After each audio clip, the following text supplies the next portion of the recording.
prepared for battle. One box could leave you messed up and fractured. Block these uppercuts, they may leave you captured. May the best fighter win and win again.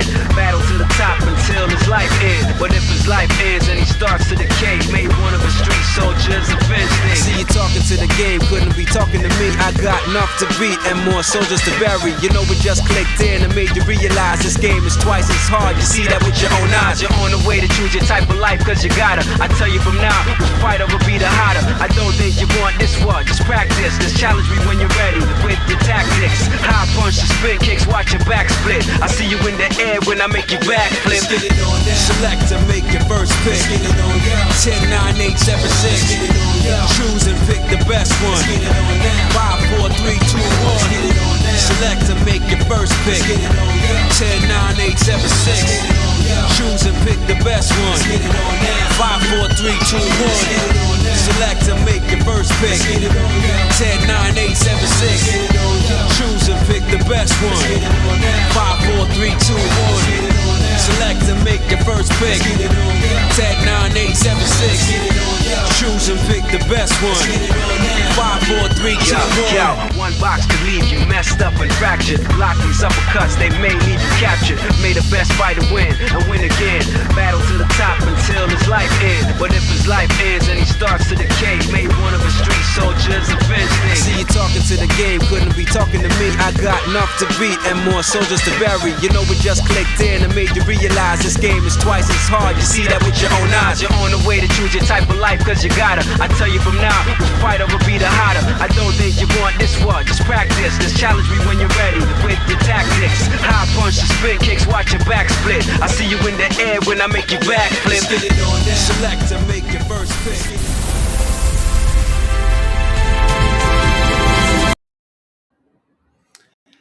Hello, everyone. It is that time again. Happy Cinco de Mayo, happy Taco Tuesday, all in one place. But really, I'm just here to say, class is now in session. Welcome back to Gamer Quotient Gaming Academy, where we don't just play games, we study them, we question them, we break them down, and sometimes we ask why Xbox be Xboxing. We just do that. I'm Nick, also known as Tragic Elite, and tonight I am leading this off, and we are officially opening the doors for class session 74. And class, tonight's syllabus is absolutely packed. We're kicking things off with quick bites and rumor mill first this time, where we'll run through some of the biggest stories, updates, surprises, and questionable business decisions happening around the industry today.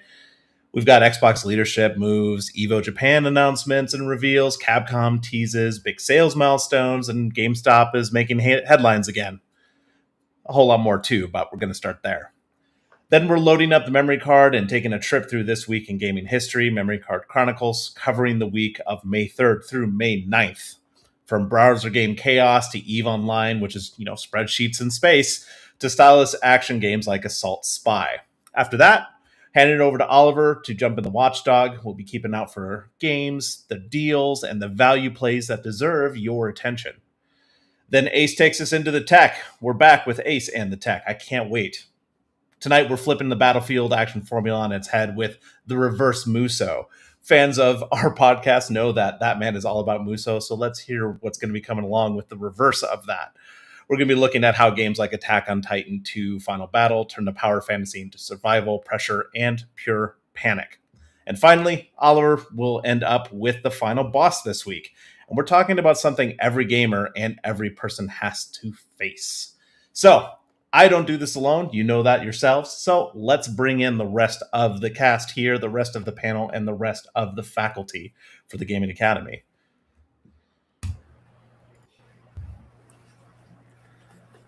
Howdy.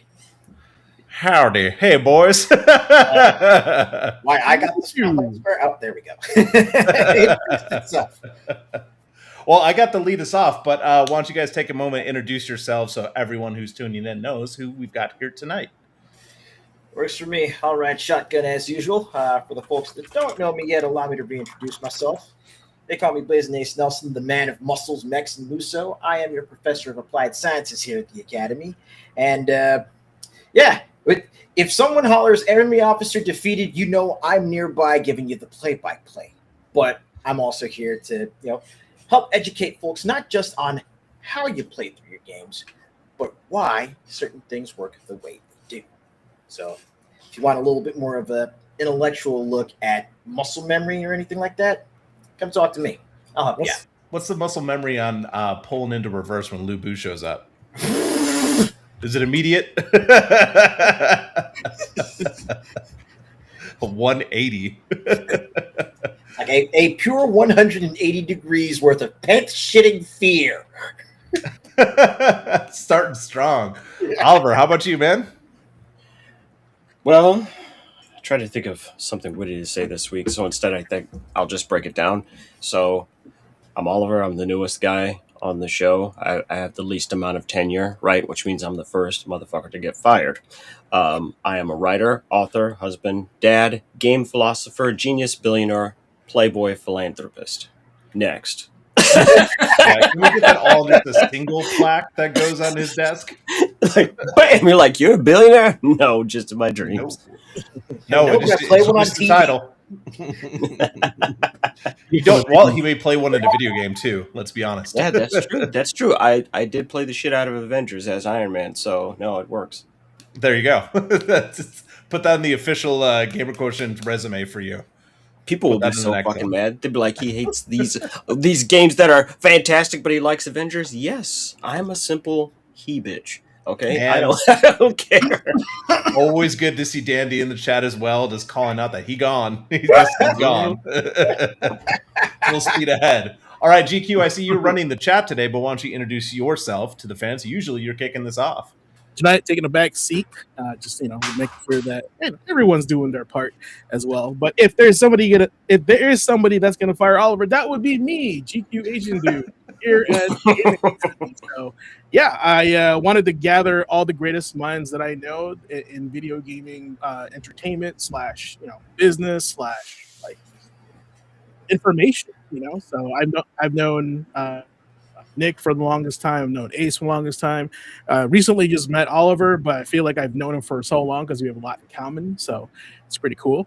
And it's just good to be here with spending time with my homies and just talking about things I love. And, and video games is that. Absolutely. We all love it. I spent a long time in games as well. About 20 years in retail, about 5 years working through with teams like Microsoft and Xbox Gaming Research, which is one of my favorite things to lean on. And since then, although I'm not in the industry, I stay connected because of friends and communities like this. That's one of the reasons I wanted to hop on the podcast. And I appreciate James giving me a chance to hop on here and lead us off.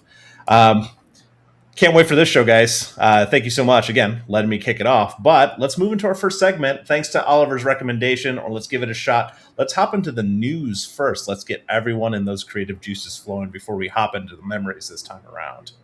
And sorry, guys, I totally forgot. This is on me, but this is our new character select screen for this week. So wanted to make this one specifically for Nick because he loves the synthwave stuff and the retro wave stuff.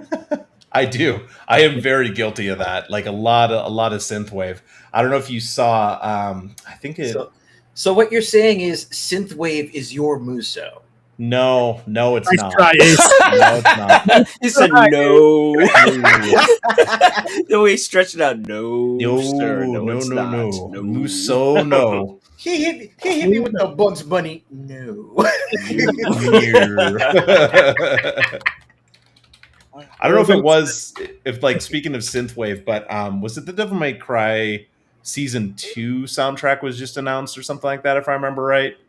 I think there was something announced about that, but it has a bunch of stuff that's been like remixed or like done in collaboration with Gunship, which is one of my favorite groups to listen to. So I'm really excited about that. Sorry if that was the wrong soundtrack, but I'm pretty sure that's what that was. The first was Limp Bizkit, which was like totally unexpected. No one warned me about that, so that was kind of cool.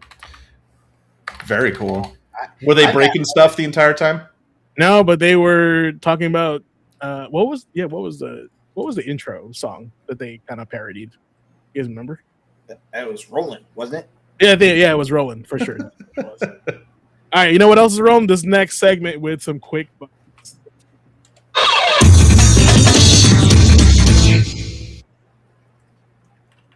As I mentioned, we're going to lead with the news this week.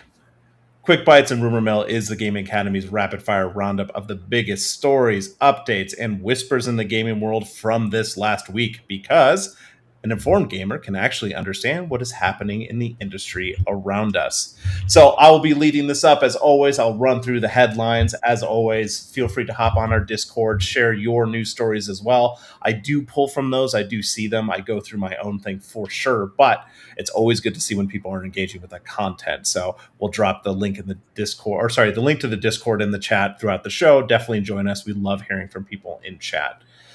First up, Xbox CEO Asha Sharma has announced that the Copilot integration is no more, as Microsoft is discontinuing that effort, as well as winding down the mobile development of the AI 2.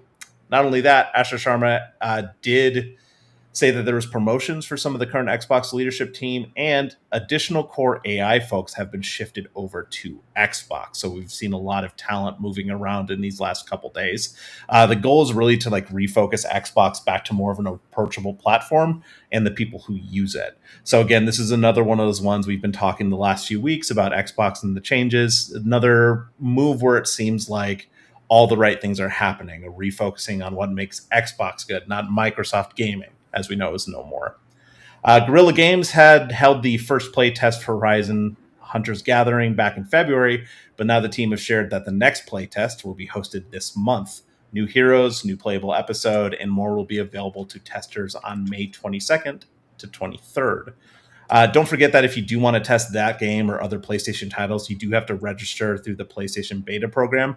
I mentioned that I had worked with Xbox Research in the past, and I will always advocate to test titles and give your honest feedback. After my time working there and launching the Microsoft Games User Research brand, I got to see behind the scenes on a lot of that, and it's really, really cool work and really needed stuff. So definitely, if you're ever interested in stuff like that, giving your feedback, take the time. A lot of those games are improved just because of the stuff they hear in there. I know sometimes it doesn't feel like it when you're like, hey, who wants this game? Who's really wanting this? There are people giving actual feedback, and definitely check it out. Remedy Entertainment has dropped their latest financial report, and it looks like Control has surpassed 6 million copies sold over its lifetime. So shout out to the Remedy team on that one, especially with the follow-up Control Resonant, which is releasing this year. Speaking of sales goals, Windrose has also passed a sales goal this week, hitting the 1.5 million sales mark on April 30th. Our boy Ace right here on chat, we've been talking about him for a while now. We know he is a man of culture and a collector of statues. From what I remember when we were talking about the Stellar Blade game and the statues coming out for that, he had both eyes out for that one. Sadly, don't have Stellar Blade statue news for you, Ace. This time around, it's for Fallout and Fallout fans. There's another statue on the way with 3 variants of the Fallout Nuka-Cola Girl has been announced. There's an exclusive edition that'll cost $550, and it's limited to 500 units. A regular edition that is 500 and set at 1,000 units. They are also doing a collective edition, if I was reading that right. That's the name of it. It's also still 13 inches tall, but it's unpainted and runs for 400. And apparently there's only 50 units of that one being produced. So we'll see what happens for fans of that. In case you missed it, EVO Japan happened May 1st and through May 3rd. There were some game reveals and some DLC announcements. Just going to run through a couple quick ones to shout out. Me personally, I love seeing World Heroes Perfect being announced. I don't know about you guys, but the trailer for that, instant nostalgia coming back for me when I saw that. One really cool thing about that is it's going to have a limited price drop. Right now it's available for $15 until May 8th. And then it'll go up to $20. So not taking away from Oliver and the Watchdog on that. I just thought that was a cool little extra thing. Like, hey, man, I really enjoyed this game, and it's $5 off right now for people who want to jump on early. Fatal Fury City of the Wolves did reveal a new DLC character for Season 2. We are getting Mr. Karate from Art of Fighting. Marvel Tokon did also confirm 2 characters that will be playable. We're getting Black Panther and Incredible Hulk as new cast members. Tekken 8 did show off the Kunimitsu gameplay reveal trailer that did share the launch date of May 27th for people who have the character pass. If you didn't see, Night Street Games has announced that Last Flag, their online-only shooter, will no longer get any further updates beyond what has already been promised. The game was unable to really find its audience, and the CTF-inspired shooter will get its final updates before the team pulls all support from it. Apparently, it will still be online as well. They're not planning to disconnect the servers or anything. It'll just be there for people who want to play it still. While it isn't a complete indication of how well the release will go, it was recently announced that Metro 2039, which did just get announced, still has found a fan base and has crossed over 1 million wish lists globally already. That same wish list mark was actually hit by Assassin's Creed Black Flag Resynced already as well. I think that happened on April 30th, so the end of last month. But Ubisoft announced they'd also passed that 1 million mark for wish lists. So definitely some fans there. Did you guys end up watching the Resynced reveal? No, I didn't. Did you play the original? I didn't. No, I watched Oliver play the original Black Flag though. I remember Oh, that yeah? amount of bodies you left. Listen. Okay, I had fucking people in stitches back in the day. I would literally pick a fight with an entire town. They would just and I wouldn't leave the area, so there was a stack of bodies. There was a stack of bodies, and I would just find a way to manipulate them around, and it's drop them in the right spot. Next thing you know, there's like 75 dudes piled the fuck up. And people were like, "You're not supposed to play Assassin's Creed like this." I'm like, "I will play it however the fuck I want." No, I'd be kicking people in the chest and shit. I still have clips of that from that stream, Ace. I still have them, right, where I just kick a dude in the chest real hard and then roll up on his boy with my sword out, like, "What you gonna do about it?" And he's like, "I'm not We doing might shit." need to put some of those up on the Gaming Academy YouTube. We might have to, because I am acting fucking ridiculous. I didn't know that was the beginning of me being a dumb fuck. One really But cool nope, thing that's to pro. do if you do end up finding those clips and you want to upload them is if you happen to get some clips of you playing Resync to do a little side by side of like that's your memory card chronicles, like how have I changed in this time? We're going to see you haven't changed at all, but it Remember will when I be kicked that fun. guy in the It'll chest? still be fun. You're like, is he doing it? Yeah, he's still kicking people in the He's chest, even a still doing it. decade later. Like, how have I changed over the past 10 years? Not at all. Right, it's I like- haven't. It's booting up Sniper Elite again. Yeah, he's still shooting people in the balls. Like that's what he does. Is Corporate needs you to find the difference between these two pictures. It's They're an the insane same. picture.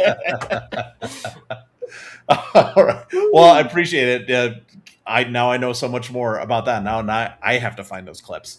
Back to the news. Capcom's official X account for Onimusha Way of the Sword had some fun marketing moments this last week, as it appeared that Diana from Pragmata actually hacked into the account to tease a release date. No, nothing has been shared since, but at least we know something has to be announced soon. It's kind of a fun little side marketing thing that they did there. I thought that was pretty cool. Star Wars Galactic Racer did get an official release date confirmation, which will be on October 6th.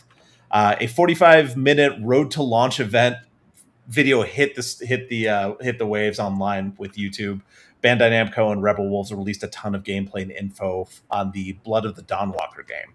The event also revealed a September 3rd release date, so we're getting a release date for that finally, so we'll see what happens. Speaking of those gameplay trailers and a little bit of nostalgia, the first gameplay trailer for NBA The Run also dropped this last week. I know we were talking about it in Discord a little bit. It also confirmed a June 2026 release window, so that's coming up pretty quick. But have you guys seen it? I know it isn't quite NBA Street, but I get some serious like SSX vibes on that. It's not quite NBA Street, but it's there. The DNA, a little bit of the DNA. Oliver, do you check that out at all, James? No, sir. I know that we. Go ahead. Sorry. No, go ahead. And I looked at it and I was like, well, first of all, I was like, I can't get Need for Speed The Run out of my head. So now it's like NBA The Run. So That's fair. So that's the first issue. And then the second issue is that I think we're just so starved for arcade sports games that like we'll just take what we can get right now. Sure, taking what we can get on that is perfectly fine. It's just that it just seems like X'd out so many boxes on things that we love here. We keep talking about like baseball stars, those Neo Geo vibes. We've talked about EA Big and how much we miss that, the NBA Street, even the Def Jam games. It has a lot of that like little kind of DNA baked into it, but a lot of people are kind of back and forth on the title so far, at least on the YouTube comments, but that's always going to be the case. I was just wondering if you guys saw it and what your vibe was on it. I'll be honest with you. The moment that I heard that they brought back the announcer from NBA Street Volume 2 for NBA The Run, like the moment I heard Bobito Garcia shrieking into the microphone, I was like, "Oh, I'm in. Who? Please tell me more." I don't know too much about it. That's why I can't say too much about who's the dev leading that. Good time to look Let's that up. see. Published by Play, developers Play Studios. Okay. I have not heard of them. And I'll take it. Why do I feel like it's going to be one of two things: either a brand new studio, or a studio with talent from EA. From EA. Ex devs from studios. Yes, ex EA vets.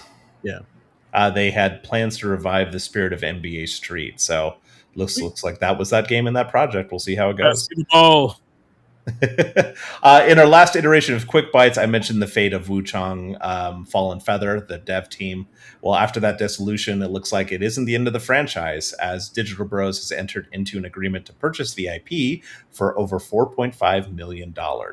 If you actually aren't familiar with that name, that team, Digital Bros, is actually the parent company of 505 Games, who we've talked about a fair amount here. So big team picking that up. We'll see what happens with that. But I know that was one of those ones. It was an IP that came out from that Chinese developer, and it ended up finding a bit of a fan base. I know it was a little rough around the edges, but the IP seemed like it was going to go off. So it looks like someone else is betting big on that. We'll see what happens. In news, sorry, just really quickly. Speaking of Wuchang Fallen Feathers, that game is part of the PlayStation Plus offerings for this month. Oh, okay. Look at that.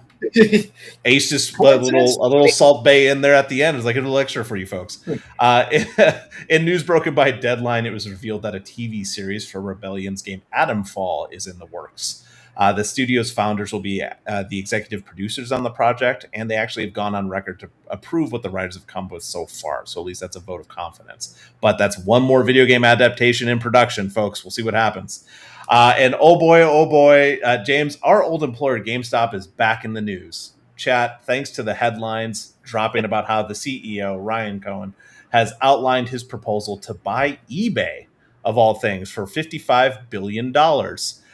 This proposal is a 100% acquisition bid, which would put GameStop in full financial control of the eBay platform and put Cohen in a dual CEO role. Now, the proposal says that this is actually a recovery endeavor, the goal being that GameStop is going to fix things up and cut operating expenses through improvements. This would also mean that eBay would effectively become part of the distribution network GameStop has, right as GameStop just confirmed that every store in the country would start accepting trade-ins on gaming, like retro gaming tech on trade, which would be interesting. So what do you think of that, panel? Was this a good thing, bad thing? What's your knee-jerk reaction of this potential buyout? Let me tell you something. Okay. Get ready the clips. I remember when y'all motherfuckers were broke during COVID and people fucked up the stock market with your stocks. So I don't know. It seems like a bit of a stretch. We're going to buy eBay. You were almost out of business about 5.5 years ago. So I don't know what kind of weird bullshit power play this is.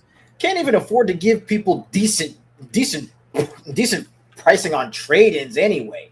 This is how they can afford it, though, right? You pay $350 for that stack of games, and then you spend the other $700 million that you get on top of that on your eBay acquisition. Let's put it this way. Never mind what the trade-in you're given. You guys couldn't even fucking afford to pay your employees a decent living wage and expected so much out of them. By the way, I went and found that stock price. During COVID, they had a low of $2.57 a damn share. What are you guys doing? Why don't you stay in your lane, GameStop, and focus on games instead of trying to sell everyone everything except fucking video games? I don't know. Novel idea. It's like, just call me crazy, but why don't you just stick to the thing that even got you in this position in the first place, right? Trying to buy eBay is just a bizarre, mutated idea that is sure to just kill two industries at once instead of one quickly. Now it's two more slowly. Like, no, just stop. Let it be, right? You guys can't even figure out. They can't even figure out how to deal with digital distribution. They're like, Sony and Xbox be like, hey, you can just buy games on our store. They're like, we don't have a strategy for this. And it's like, what are you talking about? Just just keep selling the physical games that come out. People like the physical games. You have a market. Stick to your market. Right? I think it's no. well. I mean, having James and I've been in the retro and the GameStop, the retail experience in gaming. There was always that push that eventually physical is not going to be a thing anymore. It's going to go that way. So I understand the need to pivot, especially worrying about the future there. That's always been the consideration. That's kind of been there. But this is kind of a weird bid for me, James. I know that you've sold stuff on eBay before. What's your take on this? My take on this is exactly this. So the reason why GameStop wants to acquire eBay is because eBay actually owns TCG Player, which is the #1 market for selling trading cards in Pokemon and Magic the Gathering cards. And right now, Collectibles, which is the trading cards that are sold by GameStop, have the highest revenue gain in like years with them. Like they actually had a 54% increase in sales through that collectible market, and they had a decrease of about like 50% of revenue in the hardware sales market. So if I was a eBay CEO, I would say, they want to buy us because of this, right? Because we're a key integral piece to getting market share in the trading card business. Because they own TCG Market and also eBay, which would put them in like, I would say 90% of platforms that sell trading cards on the market. So that is their key move, in my opinion. Yeah. Ew. This is awful. Ew. Well, right? I mean, we can even see that. eBay. We can see that in our local store too, right? I mean, there's a local store right down by me now is to sell retro games, but reselling cards, man, is a huge part of that portfolio. You can see in the prices. There's a market.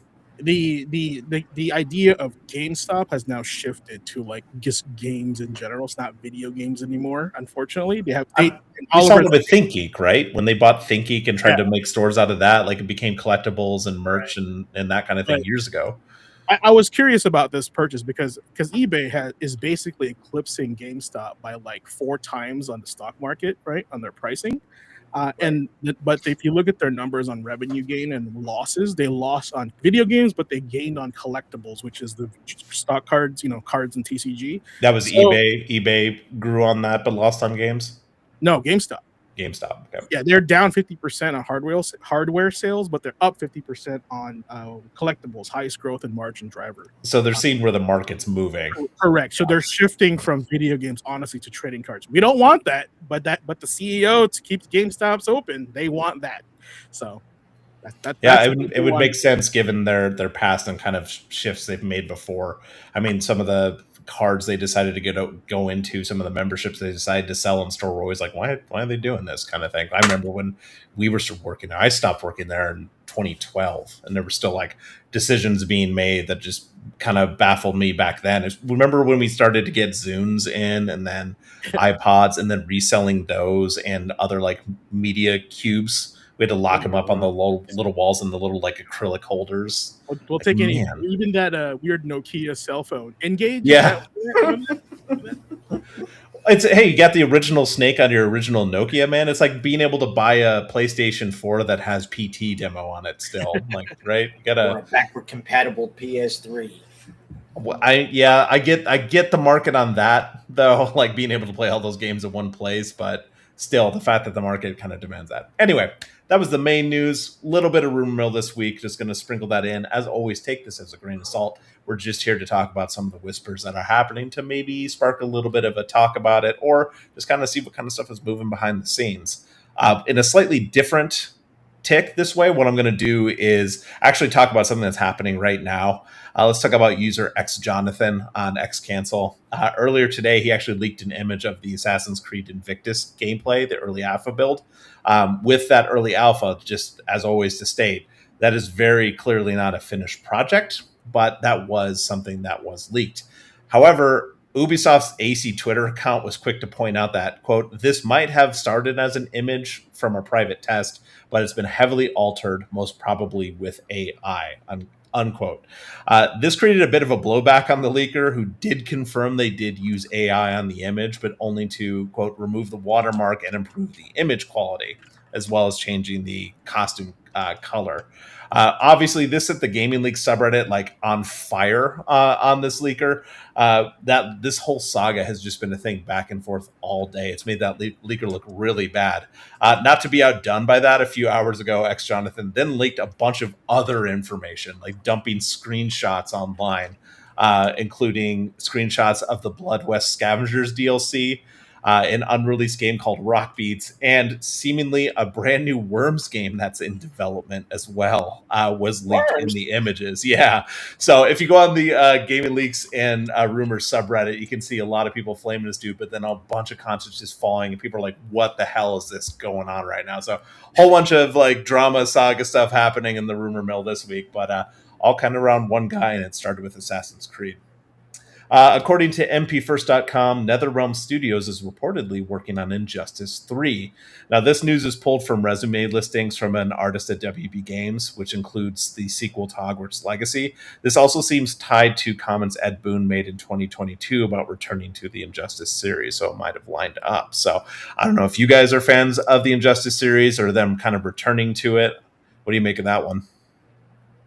Well, I'm very curious. I'm very curious as if now that all that stuff is under one umbrella, right? Are they going to give them a little bit more leeway as far as violence goes, right? Like you remember all the way back when we had Mortal Kombat versus DC, and it was like, hey, we got to be sensitive with this. We can't be off here killing, other IPs, heroes in horrifying ways, right? Yeah. And I'm just kind of curious. It's like, well, it's been a long time since Mortal Kombat versus DC, so between that and Injustice, I'm like, how far are you guys going to take this? Or are you still going to try and keep it in that middle ground? Are they going to keep riding their PG-13 line like they did with the first two Injustice games, or are they just going to go bucket we ball, right? Next thing you know, Superman has snatched out everyone's neck. Like, oh, okay. Like, I'm just saying that might be cool. I might show up to see that. I might watch the stream. I will not play it. I'm too squeamish to do it with my own hands. Well, it's like Andre said in the chat, with how violent the recent DC movies are doing, they think they could do it. So, bingo, exactly. That's exactly what I was thinking about. I was like, man, Superman got his fucking arm broke, right? He got his shit dislocated, right? He's all laid up, like, oh. He's like, stop playing around down there. I'm not doing important stuff. Ace, Superman got his first destroyed. Did you play the Injustice games much, Ace?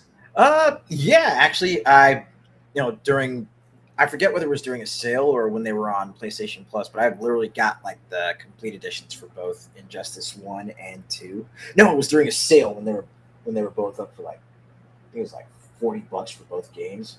And all I have a silly question. In that regard. Wait. Wasn't Injustice the first time that NetherRealm had started doing the kind of clash thing where at the beginning of the fight they'd cross arms and talk mad shit at each other? I was going to say, I think Injustice started that before they moved it over to Mortal Kombat. Yep. See, hot damn, I knew it. Yeah. So you're saying that they should take some stuff back from Mortal Kombat and start bringing spine pulls and stuff like that. Snatch your shit back, like ripping out the necks. Like, take it back. We all know there's going to be one move where Wonder Woman either uses her shield or her foot to X-ray somebody's you-know-whats. Oh, man. Right in the grub, geez. Right, it's just going to be ridiculous. Last rumor I have for this week is Reps Gaming reporting via YouTube that a former Halo Studios dev has confirmed that the studio is full speed ahead on remaking the Halo trilogy. Also, that two more sources are confirming that Halo 2 and Halo 3 are actually already in early development.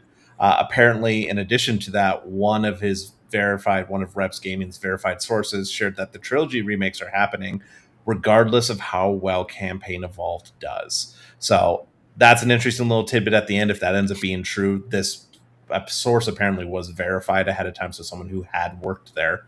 It wouldn't surprise me if that's the case with Campaign Evolved, just with all the moves that Xbox is trying to make right now and recover that kind of market share or get people back in. They don't need Campaign Evolved to sell well to just burn through the trilogy and get more people back into the story, because that original trilogy still holds a lot of water for a lot of people, myself included, especially with what you've seen happen to the series since. But that's just my take as someone who's been a fan for longer. Anyway, guys, chat, Gals, everyone listening, thank you so much. That's the news and the rumors for this week. I'm going to hand it over to my boy Ace to move to the next section. So, since we just finished talking current events, let's go ahead and let's hop in the time machine and take ourselves a little trip back. Of course, I'm talking about this week. Man, that is such a nostalgic and iconic sound. But I digress. So, as per usual in the Memory Card Chronicles, the panel will take the class on a trip through an entire week of gaming history. Each day of this current week features a game handpicked by one of our panelists, and together we'll revisit 7 days worth of legendary releases, seismic industry shifts, personal stories, and the moments that made gaming history unforgettable. And seeing as how I've already been yakking your ears off, might as well go ahead and start us off with May 3rd. So, on May 3rd in gaming history, yeah, I decided I'd go ahead and, hop back onto Newgrounds here and call out a little time waster that I used to spend a lot of my afternoons in the college computer lab just messing around with. That being Sonic Tetris. Now you got to ask yourselves, what's the point? I mean, if you're going to be playing a Sonic puzzle game, you might as well be playing Robotnik's Mean Bean Machine, right? It's not like Sonic's going to have a Tetris Attack, style game sitting around here. But, it was something to do. It was one of those games where I was literally I had fallen into an internet rabbit hole, turn around and I'm like, Sonic Tetris, why does this sound like something little 8-year-old big head Ace was thinking up in his grandma's backyard? So I sat down, started playing it, and yeah, it looks exactly like I imagine little 8-year-old Ace would have imagined it.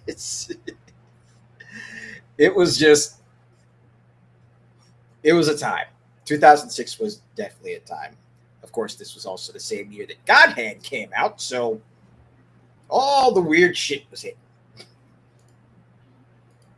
Can we, I'm very glad that you brought up the specter of Newgrounds. Raise your hand if you spent too much time on Newgrounds in the past. That's the hand right here, high up for me.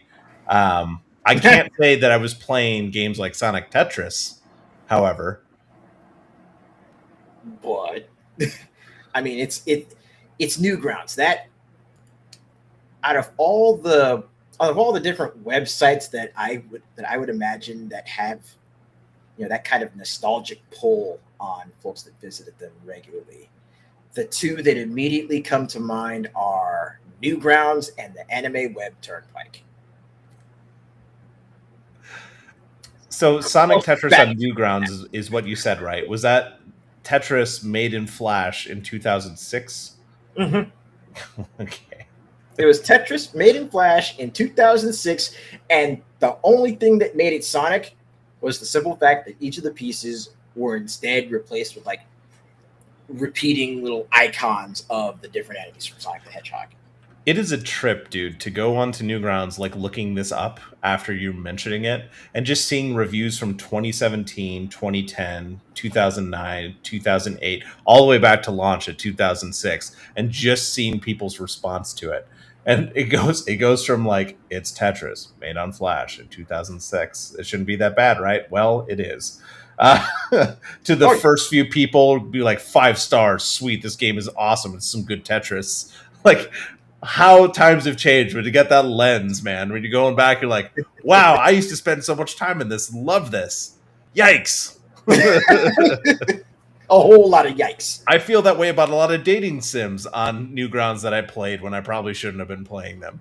Like Sonic in that picture right there. This is what he made me. That's awful. Oliver, do you have any fun Newgrounds stories? If I remember correctly, because it's been so damn long ago, that was, if I recall correctly, I think that was the first time I ever saw Ultimate Showdown of Ultimate Destiny.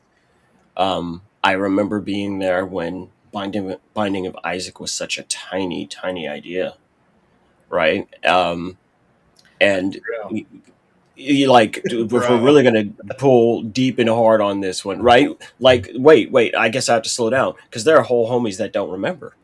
They don't remember that Binding of Isaac started off as a Newgrounds game, and it was leaned way heavier into the Zelda vibes. Like, even though they've abandoned like quite a bit of the they made it legally distinct, legally distinct trauma.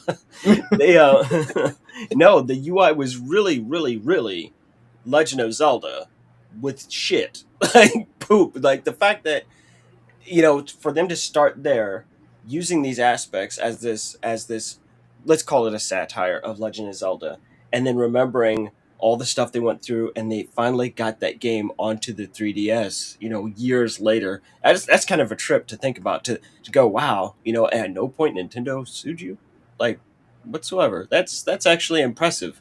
You fuck around and be a kid with a lemonade stand, right? Mario, Bing Bing Wahoo Lemonade, and Nintendo will sue the shit out of you. They will get you quick. So the fact that Edmund McMillan and all those guys were able to pull that off, that's kind of a mind screw. Not to mention, The fact that he was able God. to use the Nintendo ninjas. what was that game? Oh, I remember way back when I was at GameStop and seeing the Behemoth put out their first game, Alien Hominid, on the GameCube. And I was like, I don't even understand how this could be possible, because the idea of being indie was nigh impossible at this point. Not to mention the whole ass beating we're seeing on the screen right now.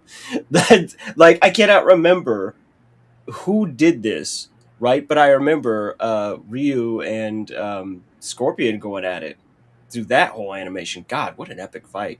It just makes me want to watch that now. Early 2000s, also Yeah, it's pretty impressive what they did. there was some shit that was popping in that time when Flash existed. Oh, Yeah. we're old. All I have to say is this: Super Mario Brothers Z.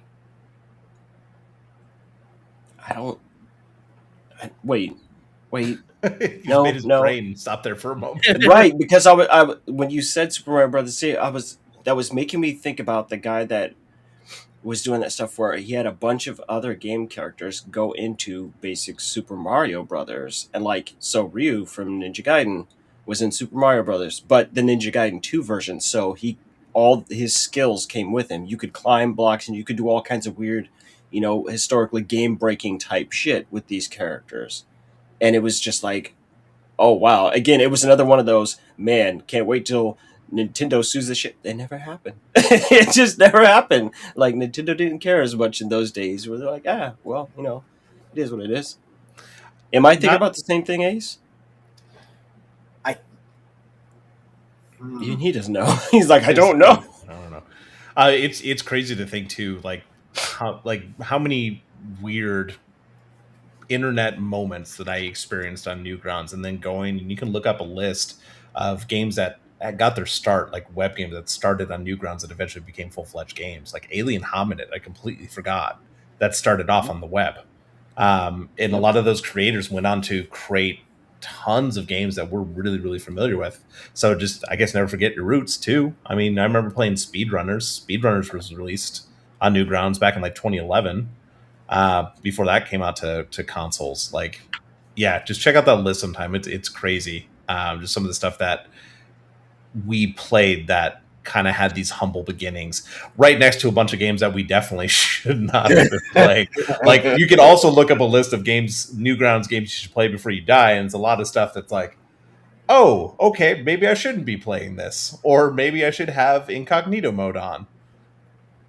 Yeah, there's some real eyeball cancer. On Newgrounds, we're talking about. You're like, how bad is it? I'm talking about it's some shit that will give you fucking cataracts if you keep staring for too long. Boys, get the bleach. Oh God, what was that? What was that faction in Elden Ring? The motherfuckers that were crazy with the yellow eyes. What was that?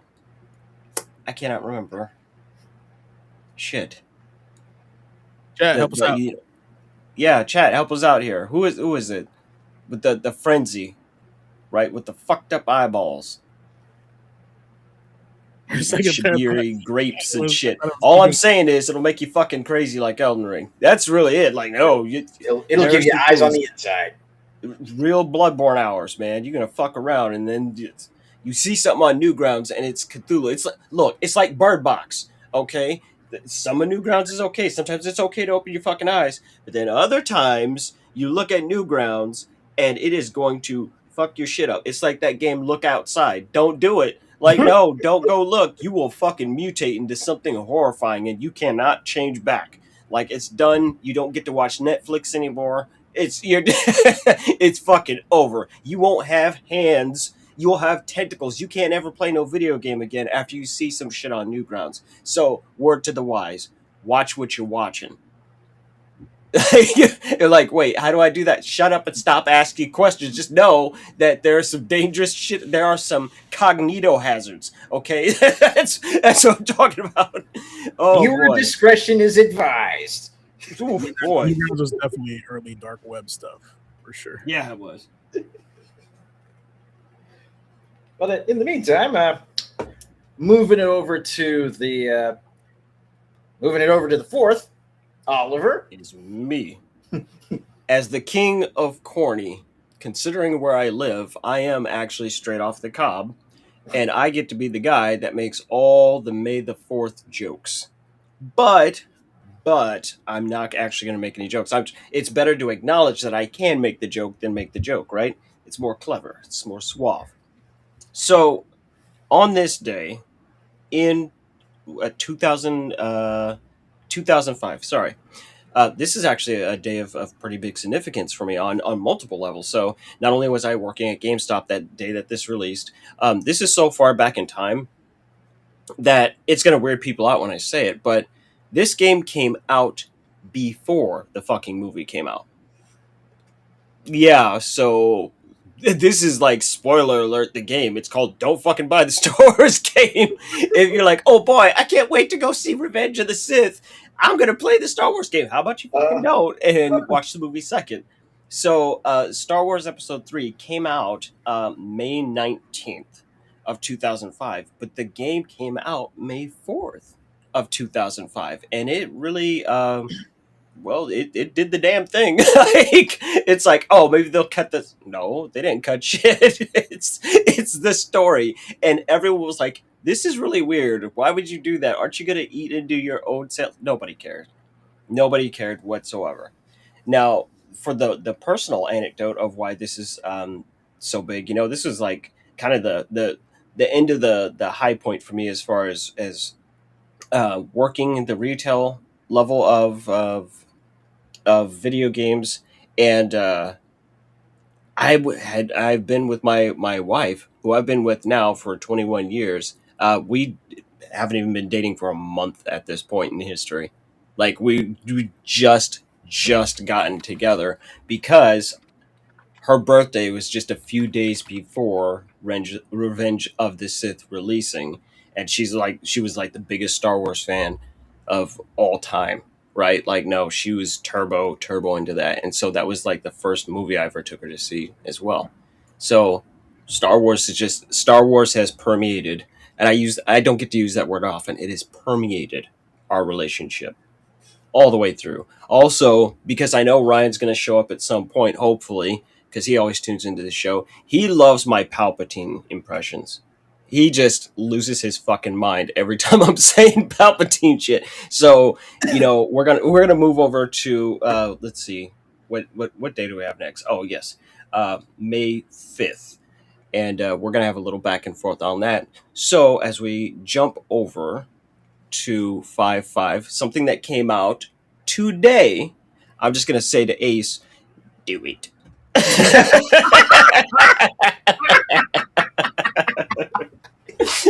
You monster.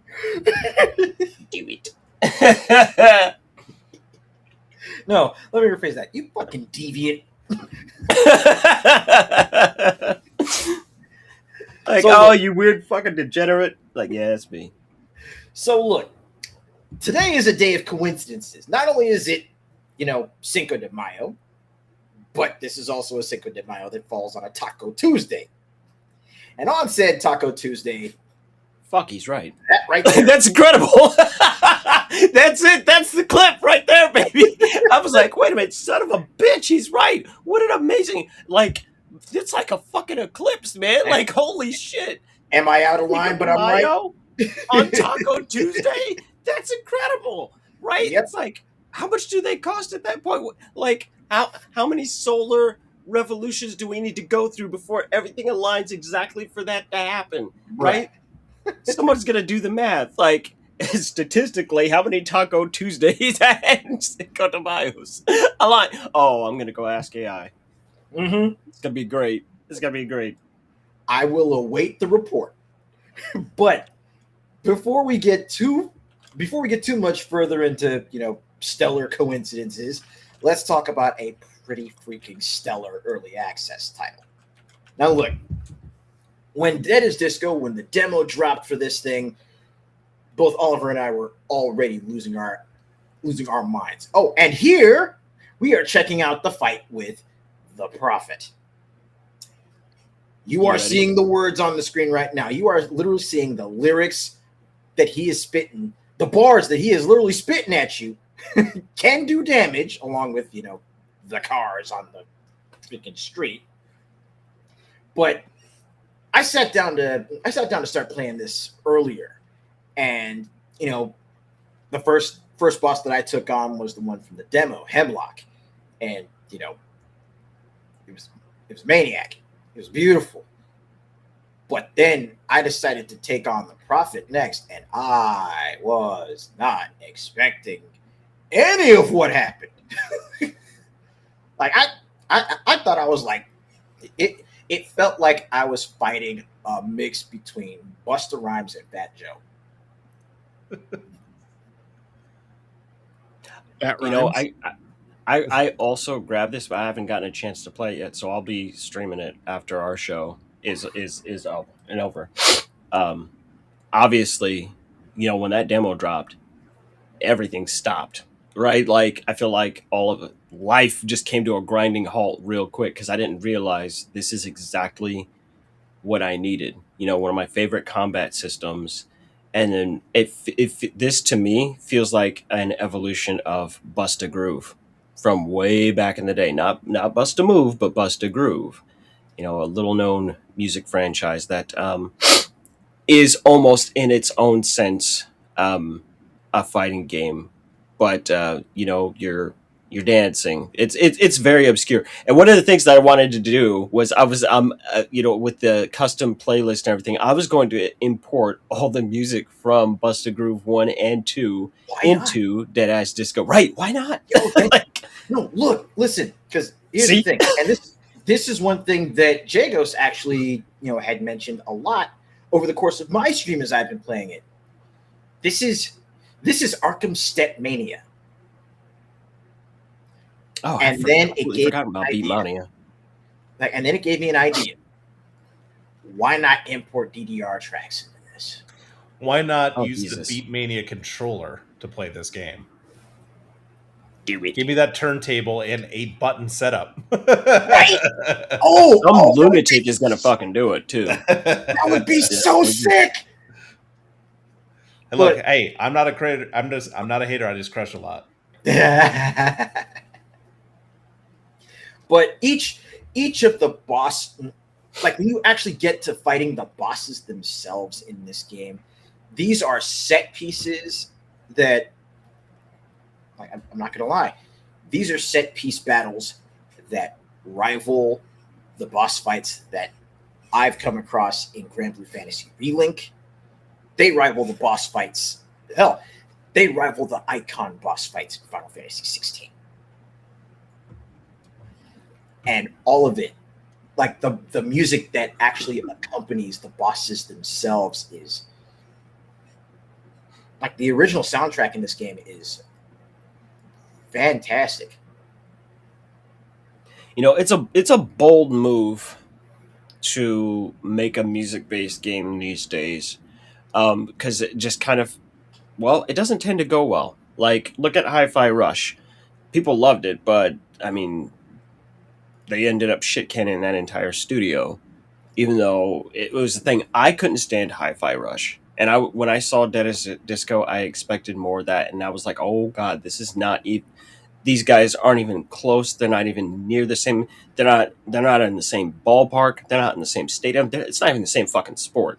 They are truly different things. Like Hi-Fi Rush, it oozes style. It's got this great character, and I felt like its gameplay was so weak. Whereas this, it came out strong. It came out really, really, really strong. I mean, look, I just got done saying on Twitter that I don't do Kickstarter games. I don't buy things in early access. I'm like, well, hope you make it to market. If you do, I'll probably show up and buy it. Nope. I bought 2 fucking copies of Dead as Disco today. Right? Not 1, 2. I bought mine and I bought Aces. Like, no. It's like, you didn't just get me with your demo, you got me in the early access store, and then you got me to buy the shit twice. All right? It's like, so when I go, hey, pay attention to this one, as far as I'm concerned, just on the strength of the demo of the game alone, we have a serious Gotti contender on our hands. It's unusual. I was like, oh my God. Like, take me to dinner first. Shit. I was like, you're not allowed to just have your way with me. Start fanning myself. Like, oh, no. If you're saying that now, wait till you fight Aurora. Don't say shit. Let the man hate on his own terms. I want the game to make love to me proper. Jesus, stop rushing me. We could go out and eat first. Right? Good God. I am a lady.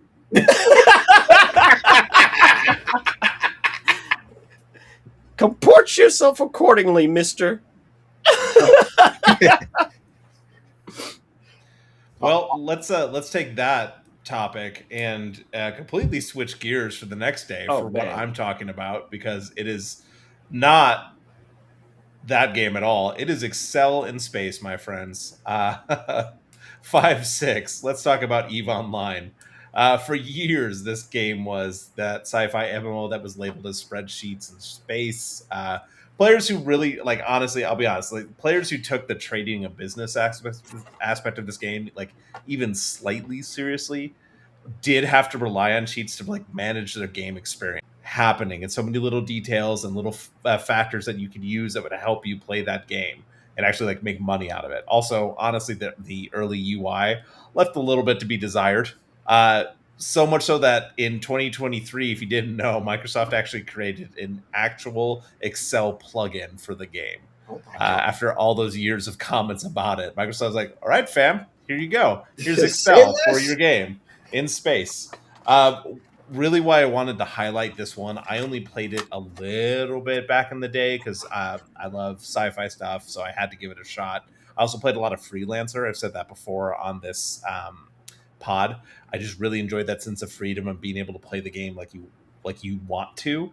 So I really wanted to highlight it because we've been talking a lot about Crimson Desert lately, and that's kind of had a very similar experience in terms of, like, people bouncing off of it. Both of those titles were a huge sandbox experience where you did not have hand-holding and you got complete freedom to experience the game as you want. So this released in 2003, so 23 years ago. And we were still kind of having the same issues in that sense of just like, hey, you wanted freedom in a game, here's freedom in a game. And not everyone loved it. You can mine, you can explore, you can take part in combat. What made EVE that much crazier, though, especially, again, think of that, 2003, was you had an entire universe to explore. A lot like my experience with No Man's Sky, you can kind of spend a year or more before you just find something new you hadn't seen before. It is a completely different experience, and at a time where there wasn't a lot of things like it. I mean, there's still people playing today, but this is very much a very particular audience for EVE. It can take days or weeks to earn skills. It really is a game that requires you to, like, join corporations and group up to get the best experience. It is a social experience. It is an MMO. Like I said, spending days just skills. You can also spend days just to earn something, and then, like, say a ship or credits. You can literally permanently lose it in a space battle and have it explode. I remember when news broke, I don't know what year it was, of a giant corporate war that happened between a bunch of like long-standing community groups going on and fighting against each other. So it's crazy to think that many years ago this kind of game came out that offered all of this stuff, and over the years and over the iterations as it's grown, it created that experience for people, and it still has its fan base. I don't know about you guys having played it. This thing always had a vibe when we were working at GameStop, and people are just like, "Oh, Eve, that's for very, very particular nerds. I want to play that." And it was Excel in space.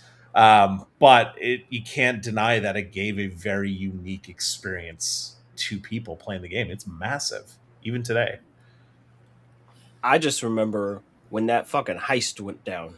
The corporations in that game, the size of, we'll say, guilds, were so fucking massive. And the sheer amount of times we heard about real kind of social engineering incidents that happened within the game that were considered legal within the game's terms. Like, no one's actually committed a crime or harassment. It's like, hey, this is how the game gets played. Like, I can't remember exactly all the details because it was so long ago. Like you said, the game came out 23 years ago, and even I knew a couple of people that played. It was a one time where basically a dude had infiltrated a corp, right? Like on some real sneaking mission, some real solid snake type shit, gained everyone's trust, and then basically robbed the entire fucking guild. Like, Jesus. robbed them blind for like the equivalent of like a not trivial amount of money. Like, A wasn't not like something like, substantial amount. yeah, like, and especially because of like, if I recall correctly, I think you could actually take in-game currency and turn that into EVE game time. If That's what I was going to mention, because one of the facts that I looked up when I saw this was because of the way that the virtual currency worked, you could use a virtual currency to real currency exchange in the game. Basically, it allowed players to spend massive amounts of in-game currency to purchase items called Plex that grants like a month of subscription service. So Plex, people tried to like buy that with actual money and then other monetization stuff into the game. So there was a battle called the Battle of BR5RB that was bought. It was one of the largest player versus player battles in gaming history.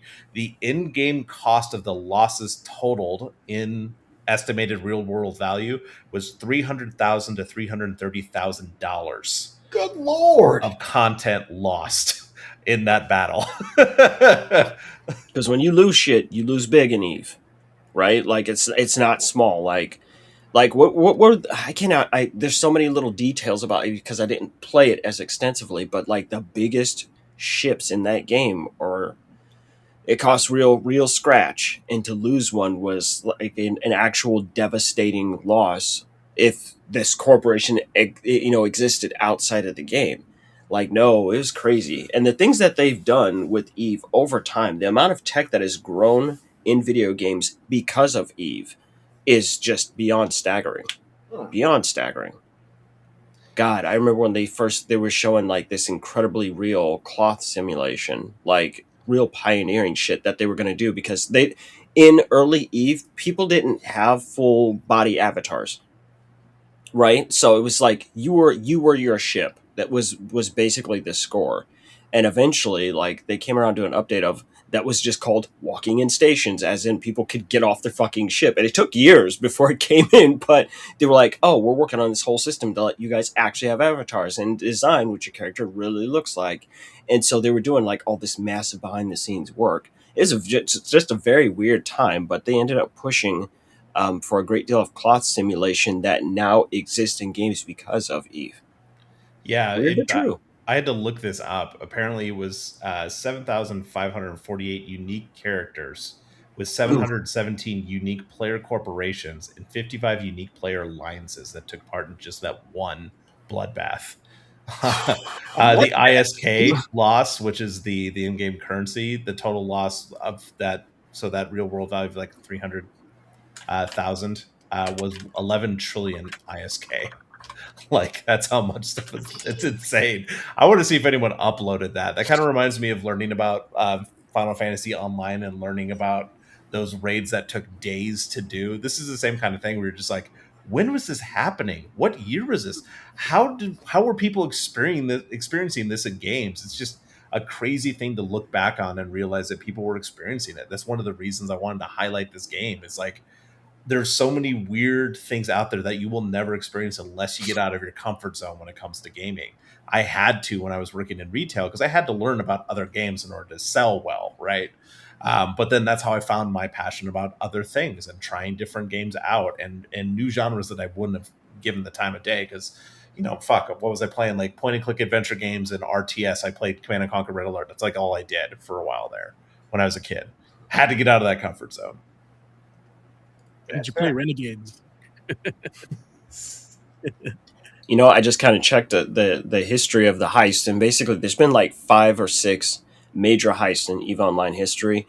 The sheer amount of ISK that is usually stolen in this amount, they're no less than 5 figures.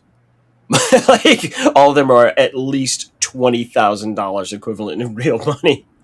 Just is gone. Like, oh boy, MMOs are fucking great because they just show what kind of weird little gremlins we are. They really do. With that being said, speaking of weird little gremlins and weird little gremlin games, One last gremlin thing. I did actually get an answer to the Taco Bell question. It's like every 7 years. That's basically. It's like fucking leap year, okay? Every 7 years, Taco Tuesday and Cinco de Mayo will line up. It's about every 5 to 7 years. This is a dumb fucking fact, but by God, I did my homework on it. I wanted to know. So it is truly the holiest of holy days. Today, take your ass to Taco Bell. Represent yourself. Do it. Wow. All right, so trying to get back on track after being headfirst derailed by Taco Tuesday, for May 7th on this week's Memory Card Chronicles, I wanted to bring up a character action game that, while very much underground, still has its own little following, and it was one that I had the chance to sit down and play like 1 or 2 sessions of with a friend of mine, that being Assault Spy. Now, in a still rather large and growing sea of character action and hack and slash games that have been released over the last couple console generations, Assault Spy definitely had a bit of a unique hook for me.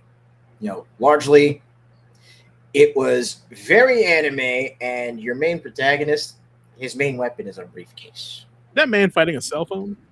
Yes. I wasn't sure if he was fighting a cell phone or a pack of smokes. Either one is dangerous.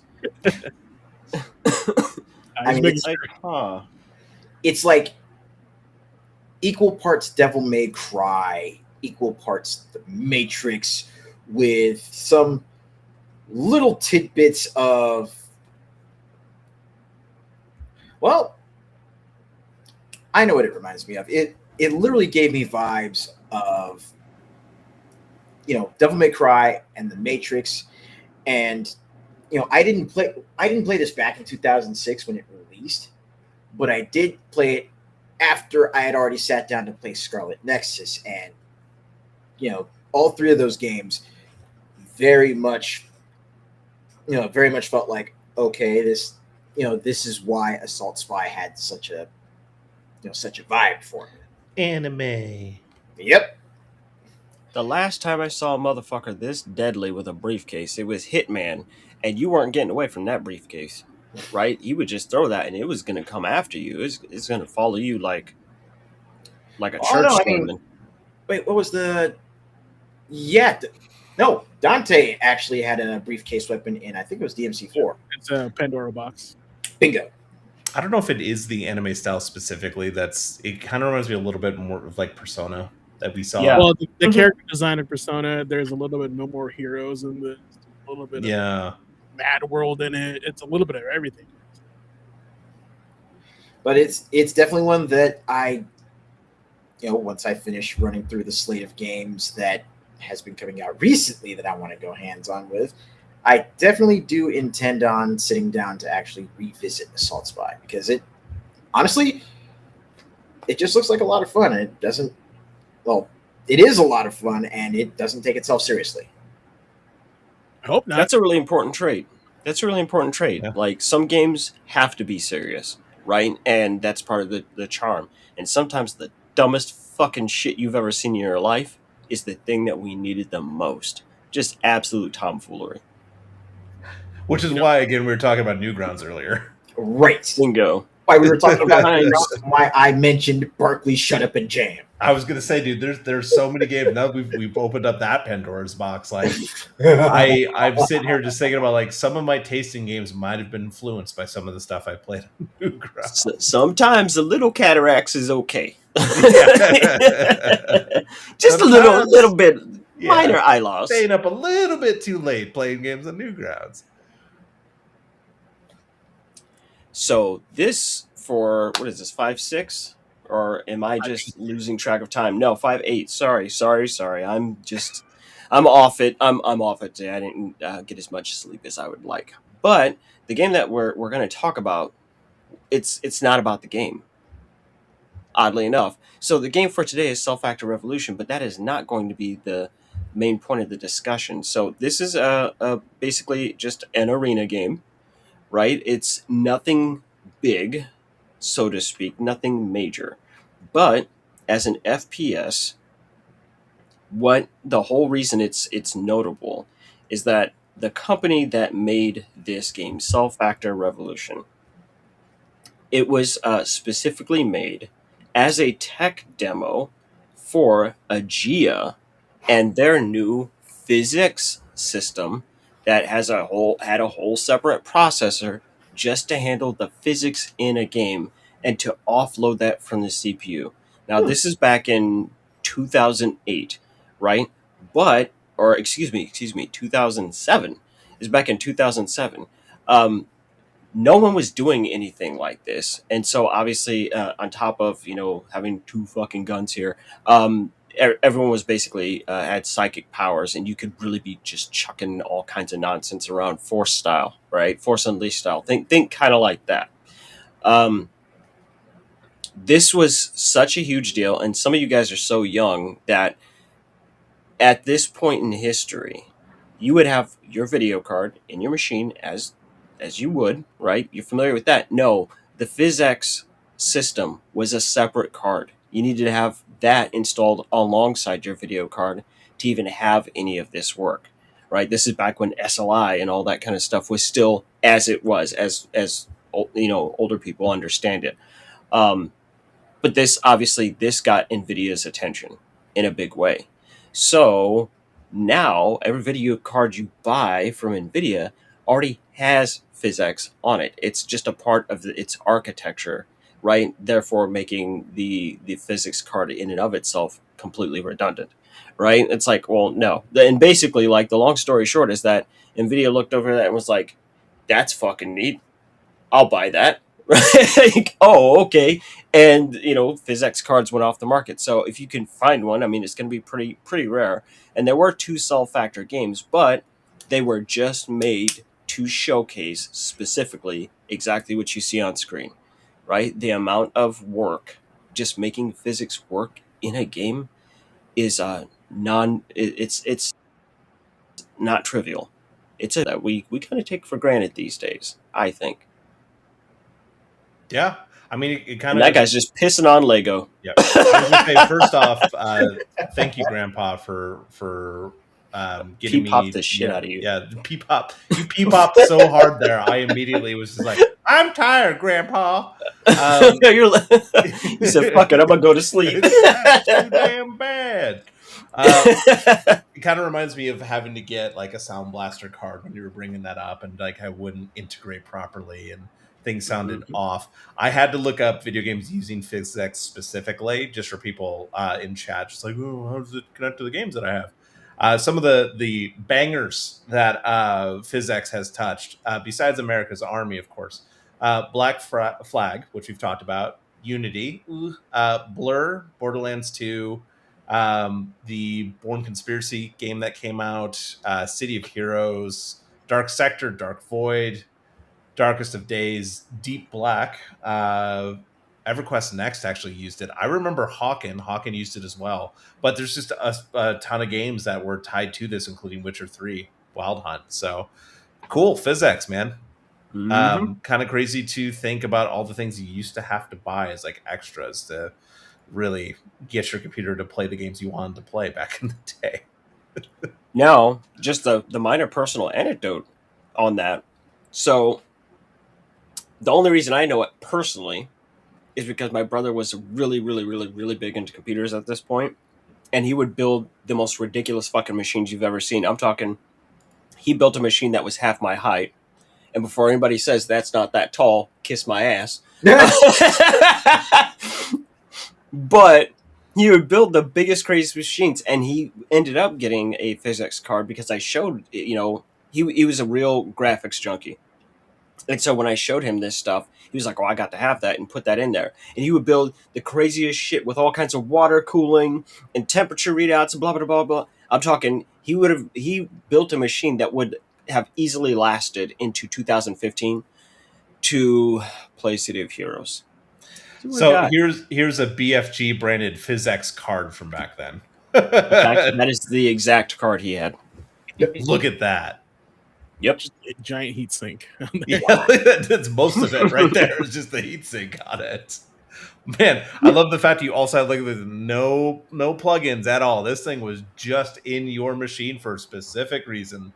For one purpose and one purpose only, and it was to simulate your physics because, the other people who are way more experienced and knowledgeable about this, I can just tell you that physics in games is computationally intensive.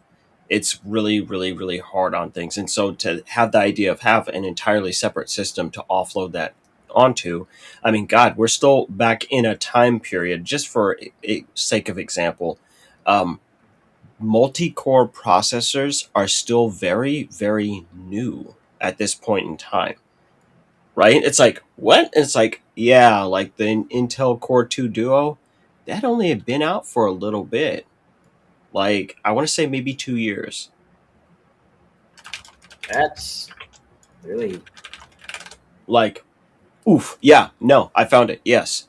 The Intel Core 2 Duo launched July 27th of 2006. Right? Like, oh shit. Now, let me tell you how absolutely huge the architecture was. It was a 65 nanometer...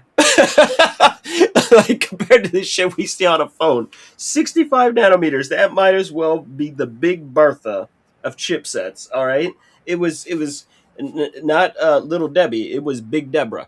All right, it was huge, but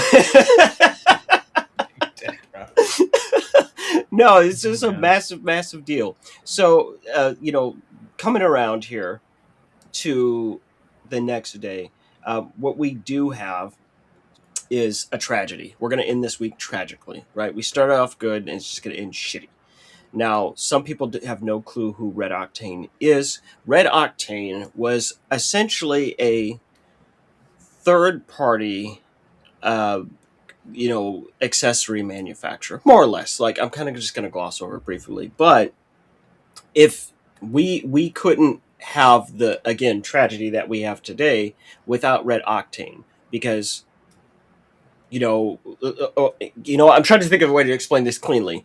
It would be very difficult to have Dead as Disco without Red Octane, because the rhythm and music genre really jumped off because of these guys doing the publishing work, which is kind of unexpected for an accessories maker, to get Guitar Hero out to market.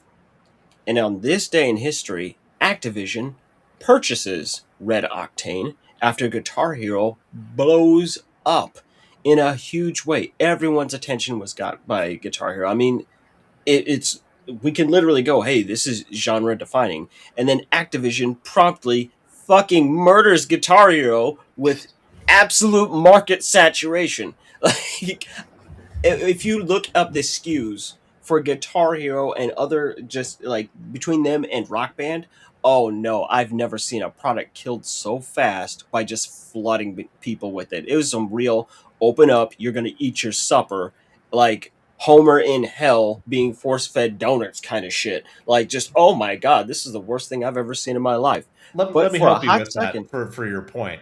Guitar go Hero ahead. 2005, Guitar Hero Here we go. 2 2006, Guitar Hero 3 2007, Guitar Hero and Guitar Hero 2 Dual Pack 2007. Then in 2008, Guitar Hero on Tour, Guitar Hero Aerosmith, Guitar Hero World Tour, the Legends of Rock Aerosmith Dual Pack, and the Dual Pack for of all consoles. 2009, Smash Hits, Guitar Hero 5, Band Hero. All of that compacted in those years, those 4 years. Good They went in. fucking And that God. is just the primary SKUs. We're not getting into the DS handheld, Guitar Hero on Tour, or any of that stuff. Right, and those ones were done by different teams. That was just Red Octanes. Yep. Which is crazy to think because they started by doing the arcade experience at home. They did In the Groove. In the Groove is what landed them Guitar Hero. Mm-hmm. And of course, they ended in 2011, with their best game, Wappy Dog. Not Now, Flappy can you Bird? pull that up? Now I Wappy need to Dog? know. I need to know what Wappy Dog is. You don't know Wappy Dog on the Nintendo Oh. DS? I don't know. Oh my god, Ooh. dude! It came with a Robo Dog companion as well. I remember that accessory because that thing was a pain in the ass to sell. I'll give you the cover art at least, and you can make your determination from that. That's probably going to be enough for you. I gotta fucking have it. I gotta have it. I'm looking at it right now. I gotta have it. I need me a Wappy Dog. Let's fucking go. Right? You talking about I've got a robot dog that I can talk to my DS with? Fuck yes. Let's do it. I need some dumb broke shit in my house. I need some shit that's just absolutely goddamn worthless. And I can't get rid of myself, so I gotta have the Wappy Dog. Let's find out how much a Wappy Dog costs. Become best friends. See Wappy Dog's cheeks change color with different moods and emotions as you play together. Embarrassed. Incredible. It looks like dirt Nintendogs cheap. with extra steps. Yeah, it was. It basically was. You could talk to it with your DS and everything. Like, oh my god, dude! Yeah, no, that was the end of Red Octane right there. You can get it on eBay, complete in box, for $75. I'm buying 7. I'm gonna send one to everyone I fucking know. I'm like, some new hot shit has hit the street. What? I'm like, So yeah, is- no, it's tight. I was gonna say, so is this gonna be like your version of gifting people bad rats? Bingo. Moving We're forward doomed. in every publication of the pod, there must be a Wappy Dog in the corner. No. Yeah, everyone's got to have one. Oh my god, we're James, you don't have one in your collection? Sealed still? There's a reason for that.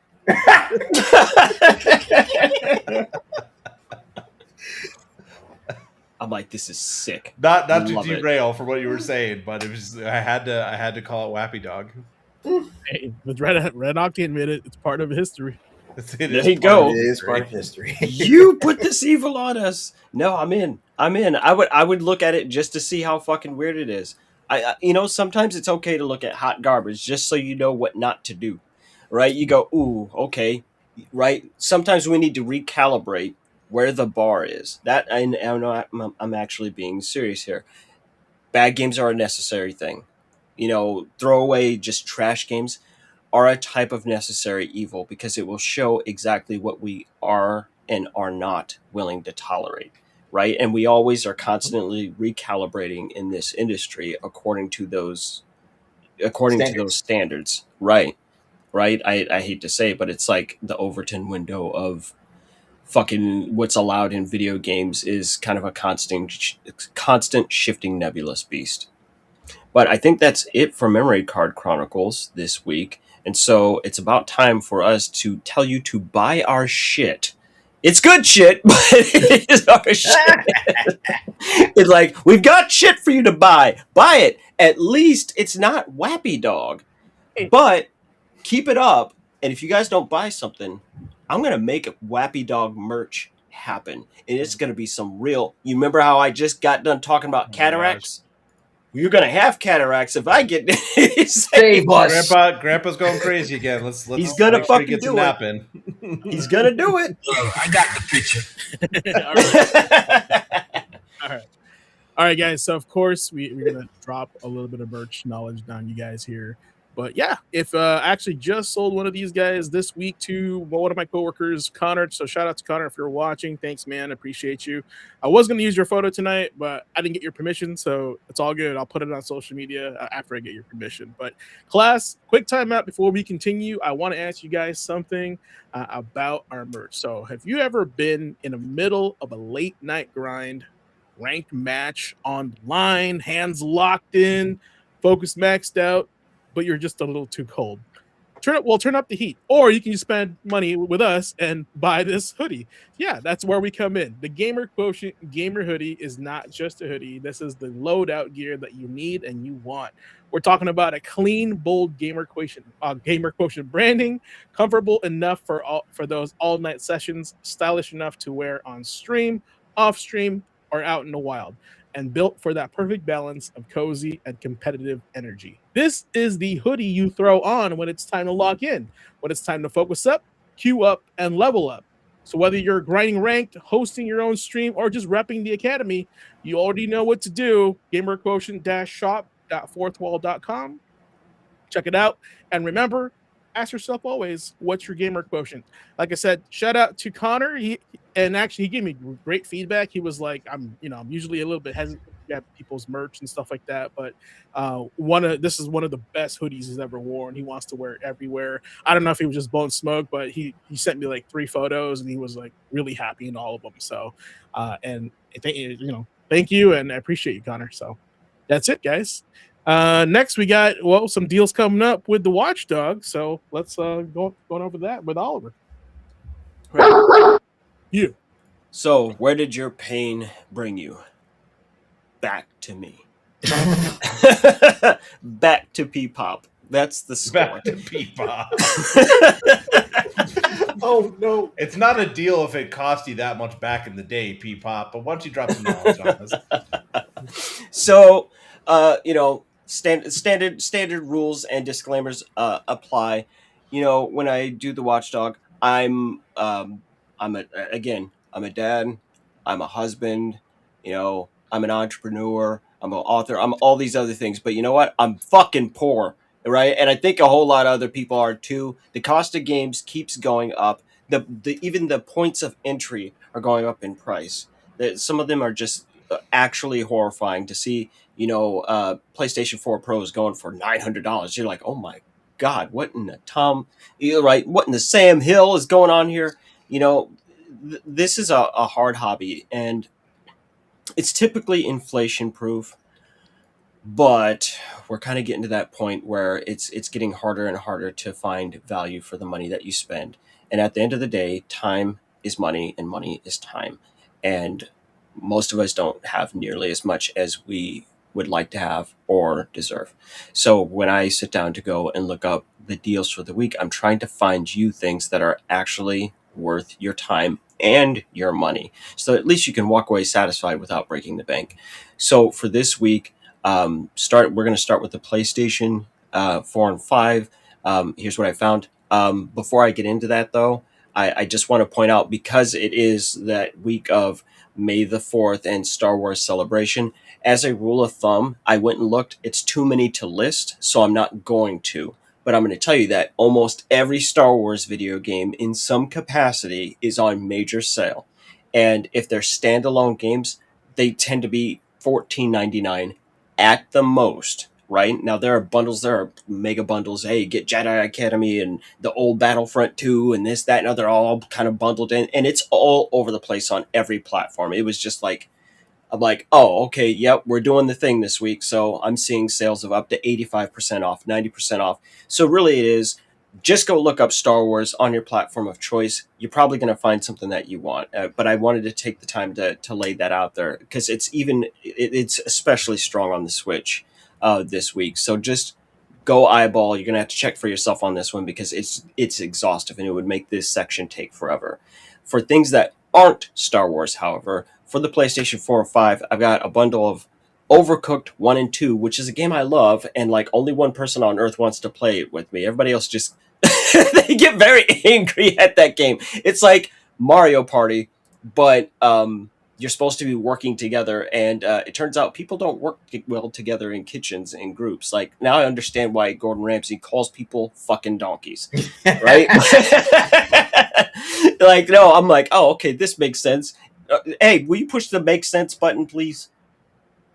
Yeah, that makes sense. There you go. So you can get Overcooked 1 and 2 and destroy all your relationships at the exact same time for $8.75. Why ghost people when you can just tell them to fuck off because they can't cook correctly? The next good game that we've got on here, and this is a personal favorite of mine, especially since we were talking about physics simulation. It's a very quietly released game a few years ago. I want to say it was about 4 years ago. And it's called Heavenly Bodies. And it is a sim game for being an astronaut. And you just go up and you do astronaut shit in space. It has incredibly realistic lack of gravity. And they have you solving, like, realistic space station problems and all that. I adored it. I adored it so much, I bought it twice and platted it twice. Like, oh, like, yes, and you can get that for $6.80. I paid 20 for it, and it was a steal at 20 when it came out. $6.80. It's a fucking no-brainer. Every, like, basically once a year, I just play it on stream just to watch people watch the absolute tomfoolery that's going to go down. If we jump over to the Xbox, going back to previous weeks where we were talking about State of Decay 3 and the alpha test signups that they just had, well, State of Decay 2 is on sale for a massive discount for $7.49. I just recently got a couple of homies into that. It's terrific. I don't like State of Decay 1. I love the ideas that it had. It's a perfect case or perfect playbook of you didn't do this right, but don't be discouraged. Come back and do this again and see how it's going to develop. And State of Decay 2 is one of the best roguelike games that I've ever played in my life. I'm saying that very loosely, but let's put it this way: my wife plays a handful of games. Right? She's going to sit down and play Skyrim, Tetris, Need for Speed, Civilization, Power Wash Simulator, and then out of nowhere, bam! State of Decay 2. She's like, "Let's go on Nightmare. Let's fucking do it, bitch. Let's go." I'm like, "Who are you?" No, she loves State of Decay 2. Right? We go out there and big dog, big nuts. We don't play. And yet there is right? still no talk of burnout in your household. No, because she will lose her goddamn mind. I can't do it. I have to keep the beast contained, right? I need you to think of the smallest version of the Incredible Hulk that you can think of. Little mini Hulk.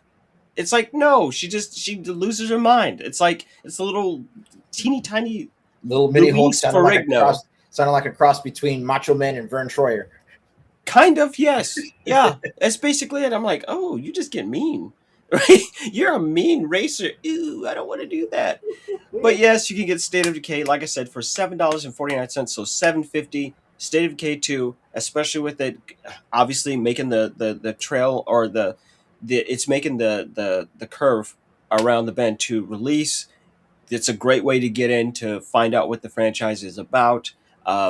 I would say don't play the first. Like, just play 2. You don't need to play 1 to really understand what's happening. It's a great time. Then, I haven't played it, but again, all of us old people are going to tell you, on principle, you just play this. So, again, some years ago, there was an actual remake of the original Oregon Trail, right, for the modern day. Hey, it's in color. Hey, it's more than 2 colors and 8 bits. Right? Like, you're not a stick man carrying a gun. No, it's just a real nice cleaned up presentation by the original, if I recall, the original creators of it, right? And they just wanted to bring that experience back. And that's up on Xbox for $9.89.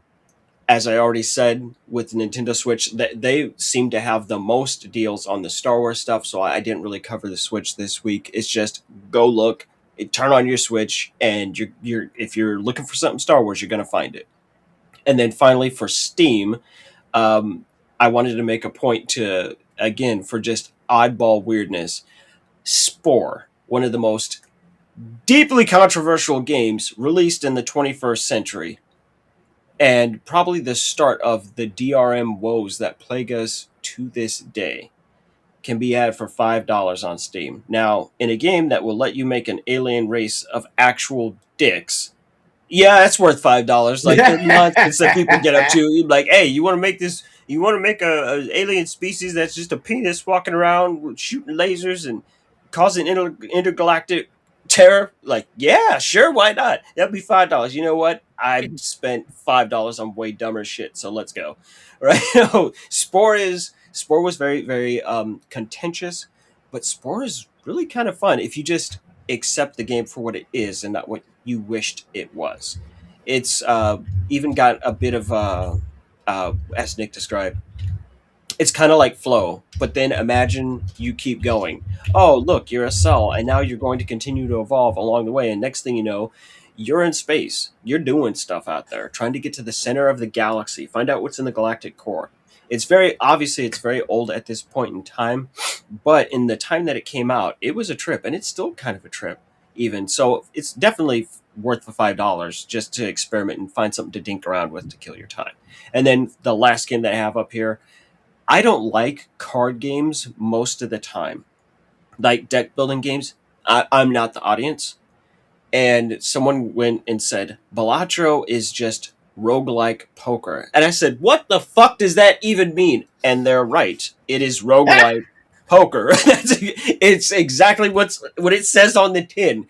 It's one of the best games I've ever played in my life. I'm like, oh no, I'm just going to do just one more hand. I was like, oh shit, they got me. Damn it. So it's over my normal $9.99 price point, but it's that good of a game. And that can be had on Steam for $10.79 this week. It is so silly, but it is so hyper-focused. The sheer focus and commitment to their game mechanic is the thing to be celebrated, right? It is exceedingly rare to see developers so hyper-focused and to create such a tightly woven system. Yeah, when like it catching a couple of Game of the Year awards, they're right. It's really, really, really good, and you should consider picking it up at $10. Hell yeah, clean. So those are my deals for this week. Any comments on those deals, boys? Well, I mean, at some point I was planning on picking up Balatro because roguelike poker.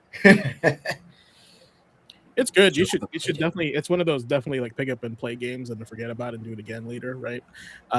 My pick for the evening is the Oregon Trail remake.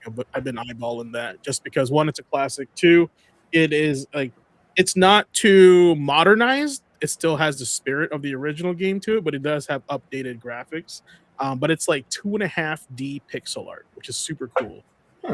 Yeah, and check it out if you are a fan of Oregon Trail, and I'm sure everyone on this panel has played it, right? But if those in the chat, check it out when you guys can. I think it's a good update to a classic game. So, and as a bonus, if you want to be silly, there's also a zombie version that came out well over a decade ago called Oregon Trail. And it's a lot closer to the actual original game, and it's you trying to get across the country while there's a zombie apocalypse going down. It's as goofy as you think it is. It was great. It's pretty good.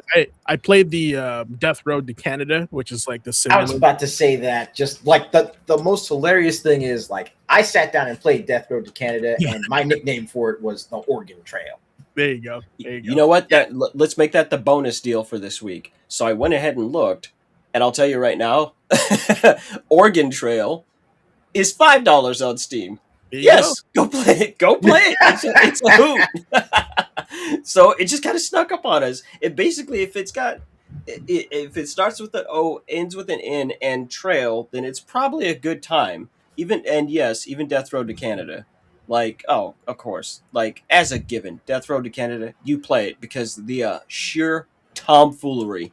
Mm-hmm. Notice that I use that word, tomfoolery. The actual buffoonery that happens in Death Road to Canada cannot be ignored. It's so stupid, it comes back around to brilliant. Look, all I'm saying is this. Back in the day, I know Ace remembers when when you could toggle on, have silly events happen. And Jason fucking Voorhees showed up, right? And he was like, "Can I get a ride?" My stupid ass was like, "Okay." Right? And then every time we stop somewhere, someone's like, "I gotta go pee." And Jason's like, "I'll go with them." They don't fucking come back. Jason does. He's like, "What's the problem? Let's go." And I'm like, "Oh, I'm gonna be stuck with this motherfucker." I was like, "No, it'll be fine. It'll be fine. Jason ain't gonna kill nobody. They're just making jokes." He killed everyone. He was the only one left. To which point the game was like, "No, Jason's the only one left. You have no control over him. Game over." I was like, "You know what? I did all this to myself." That was the origin. Jason. It was the origin of me going, "You know what? Nobody did this to you. You did this to you. I did this shit to myself." I absolutely did it myself. Go play trail games. That's it, right? Anytime anyone's got to travel somewhere and worry about gas, funny shit happens. We're into it. So that's going to be it for the Watchdog for this week. There you got it. I'd buy that for $1. There you go. Except for Pacific There you Drive. All right, thank you, Smash TV host announcer. All right, it's been a while, but Ace is back with the tech over here. And I am glad to be back. I'm feeling like Tony Stark at the beginning of Iron Man 2. So let's start this off as usual. Good evening, class. So once again, as we return to the lab to get more in-depth into the frantic battlefield action genre, we turn our attention to a game where the odds are stacked substantially and in some instances hilariously against the player. While in most Musou titles, your aim is to become a warrior that can easily drop 1,000 bodies over the course of a skirmish, setting those games to their hardest difficulty turns them into what is affectionately dubbed grunt mode or peon mode. In said mode, in said difficulty, enemies are more aggressive and hit way harder, so much so that you might blink and get one-tapped. In developing games based on the Attack on Titan series, which we'll be covering for tonight's session, the Mad Lads at Koei Tecmo had the grand idea of developing what they dubbed the Reverse Musou. In short, peon mode becomes standard operating procedure. And considering the odds and opponents that one typically tends to face in Attack on Titan, it makes a whole lot of sense. Yeah, that makes sense. So what I would like to do is go ahead and right now I'm sitting in what is known as territory recovery mode in Attack on Titan 2 Final Battle. And I want to go ahead and pull this up on screen, and I'd like to go back and forth and, tag team with Oliver as far as just talking about how this game differs from, other Musou titles, and also how this game actually acts as a really good Cliff Notes version of the first 2 seasons of Attack on Titan. So if you've been avoiding the anime because of, overhype, or if you just couldn't really get into it beyond a few episodes like myself, pick up the game, give it a shot. It's Oliver, didn't you call this the Spider-Man game we never knew we needed? Yes, sir. That is exactly that's a quote. That's a quote for the ages, because that was so long ago. I was like, this is the Spider-Man game. I didn't know that I wanted. I didn't even think that they would be able to adapt Attack on Titan into a workable game format. And one of the things that makes this game so beautiful is that it stays true to its roots, but also carries that Musou energy. And, I felt like I learned a lot about what makes a Musou by playing Attack on Titan. It's not about how many enemies you kill on screen, right? If that were the case, Vampire Survivors would be considered a Musou, but we're not going to get into that philosophical debate. You'd be like, wait a minute, no. He's not wrong, but he's right. Typically, you might only fight 50 enemies at a time on Attack on Titan. And Attack on Titan 2, like on screen, like over the course of a battle. Yeah. And dropping low number. And dropping 40 is an achievement. Yeah. Just popping, 30, 40, 50 of these guys on a map. But they are so monstrously huge. They're such an actual threat. You'd be like, well, all you got to do is just not get grabbed. Well, it's a little bit more complicated than that. As Aces is going to show, there are several mechanics at play. First and foremost, there's complete limb targeting, right? So you need to attack at joints, knees, at the elbow, right? And of course, in classic Attack on Titan fashion, you need to attack the nape of the neck in order to get the kill. But what makes things so intriguing is the fact that a lot of upgrade parts and things like that come off of destroying limbs. Along the way, you're also going to be doing plenty of side missions, basically rescuing other people and setting up different kinds of fortifications because everything you use is a consumable in this game. From the gas for your 3D maneuver gear right down to your blades getting dull, everything is a consumable. So you need to maintain battlefield control, or else you're going to find yourself in a situation where you can win a battle and lose the war real quick in Attack on Titan. The sheer amount of difficulty that is made available to you, right? Like kind of the new game plus mode coming back in and redoing it. Let's see, there's actually two. As Ace said, there's two Attack on Titan games. The first game really just focuses on Eren and the rest of the known cast, and then Attack on Titan 2 lets you make your own custom scout to go out and do that. And so you are kind of having your life alongside the events of the anime at the same time. They once again completely go back over the first part again, similar to Fist of the North Star, Ken's Rage 1 and 2. So Ken's Rage, the original that came out, and I want to say it was in 2010, covered a good chunk of Fist of the North Star, but not all of it. Meanwhile, Ken's Rage 2 covers all of Fist of the North Star from the start of this series to the very end of it. And Attack on Titan 2 is kind of similar in that regard. It doesn't go all the way up until the very end, but it gets pretty far into the series. I would say it covers 2/3 of the series. So what you're looking at here with Ace's it covers the first two gameplay here. seasons. It covers the first two seasons, right? So up to Zeke and God, there was like a couple of other kind of key things. Wasn't it other Titan shifters as well besides Eren? You're right, at that point. And if you'll take a look at some of the mechanics that Ace has going on screen right now, so your general upgrade systems include, again, the actual reels itself. So how quickly he reels in once he attaches an anchor to a Titan. And then you can see his sheath there, which also determines the strength of his blades, And not right? just And strength, how but many he the can number. carry. Exactly. And on top of that, like, it doesn't just like it's not just that it's not just the speed of how quickly I can reel in, but also how long I can actually stay attached as well.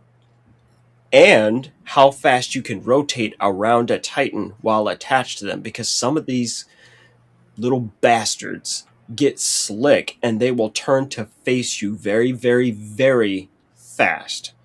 And you need to be able to maneuver around them to get into the prime attacking position. If you guys have been watching, you'll see a little, there's a red ring and then a yellow reticle that needs to be in the center of it. And that's like, you're judged based on the quality of your strike, and how much damage you do is based on it. So you can kind of see that right there. What Ace just did. You see the targeting cursor right there? That means he's at the optimal angle to do the most damage. And you get graded on your Titan takedowns based on how many of your strikes were, effectively perfect like that. So let's see. Right here at the end, he's going right for the nape and complete elimination. Right? Was that a gold? Yeah. I think it was. Yeah. And so, you can go from gold to silver to bronze.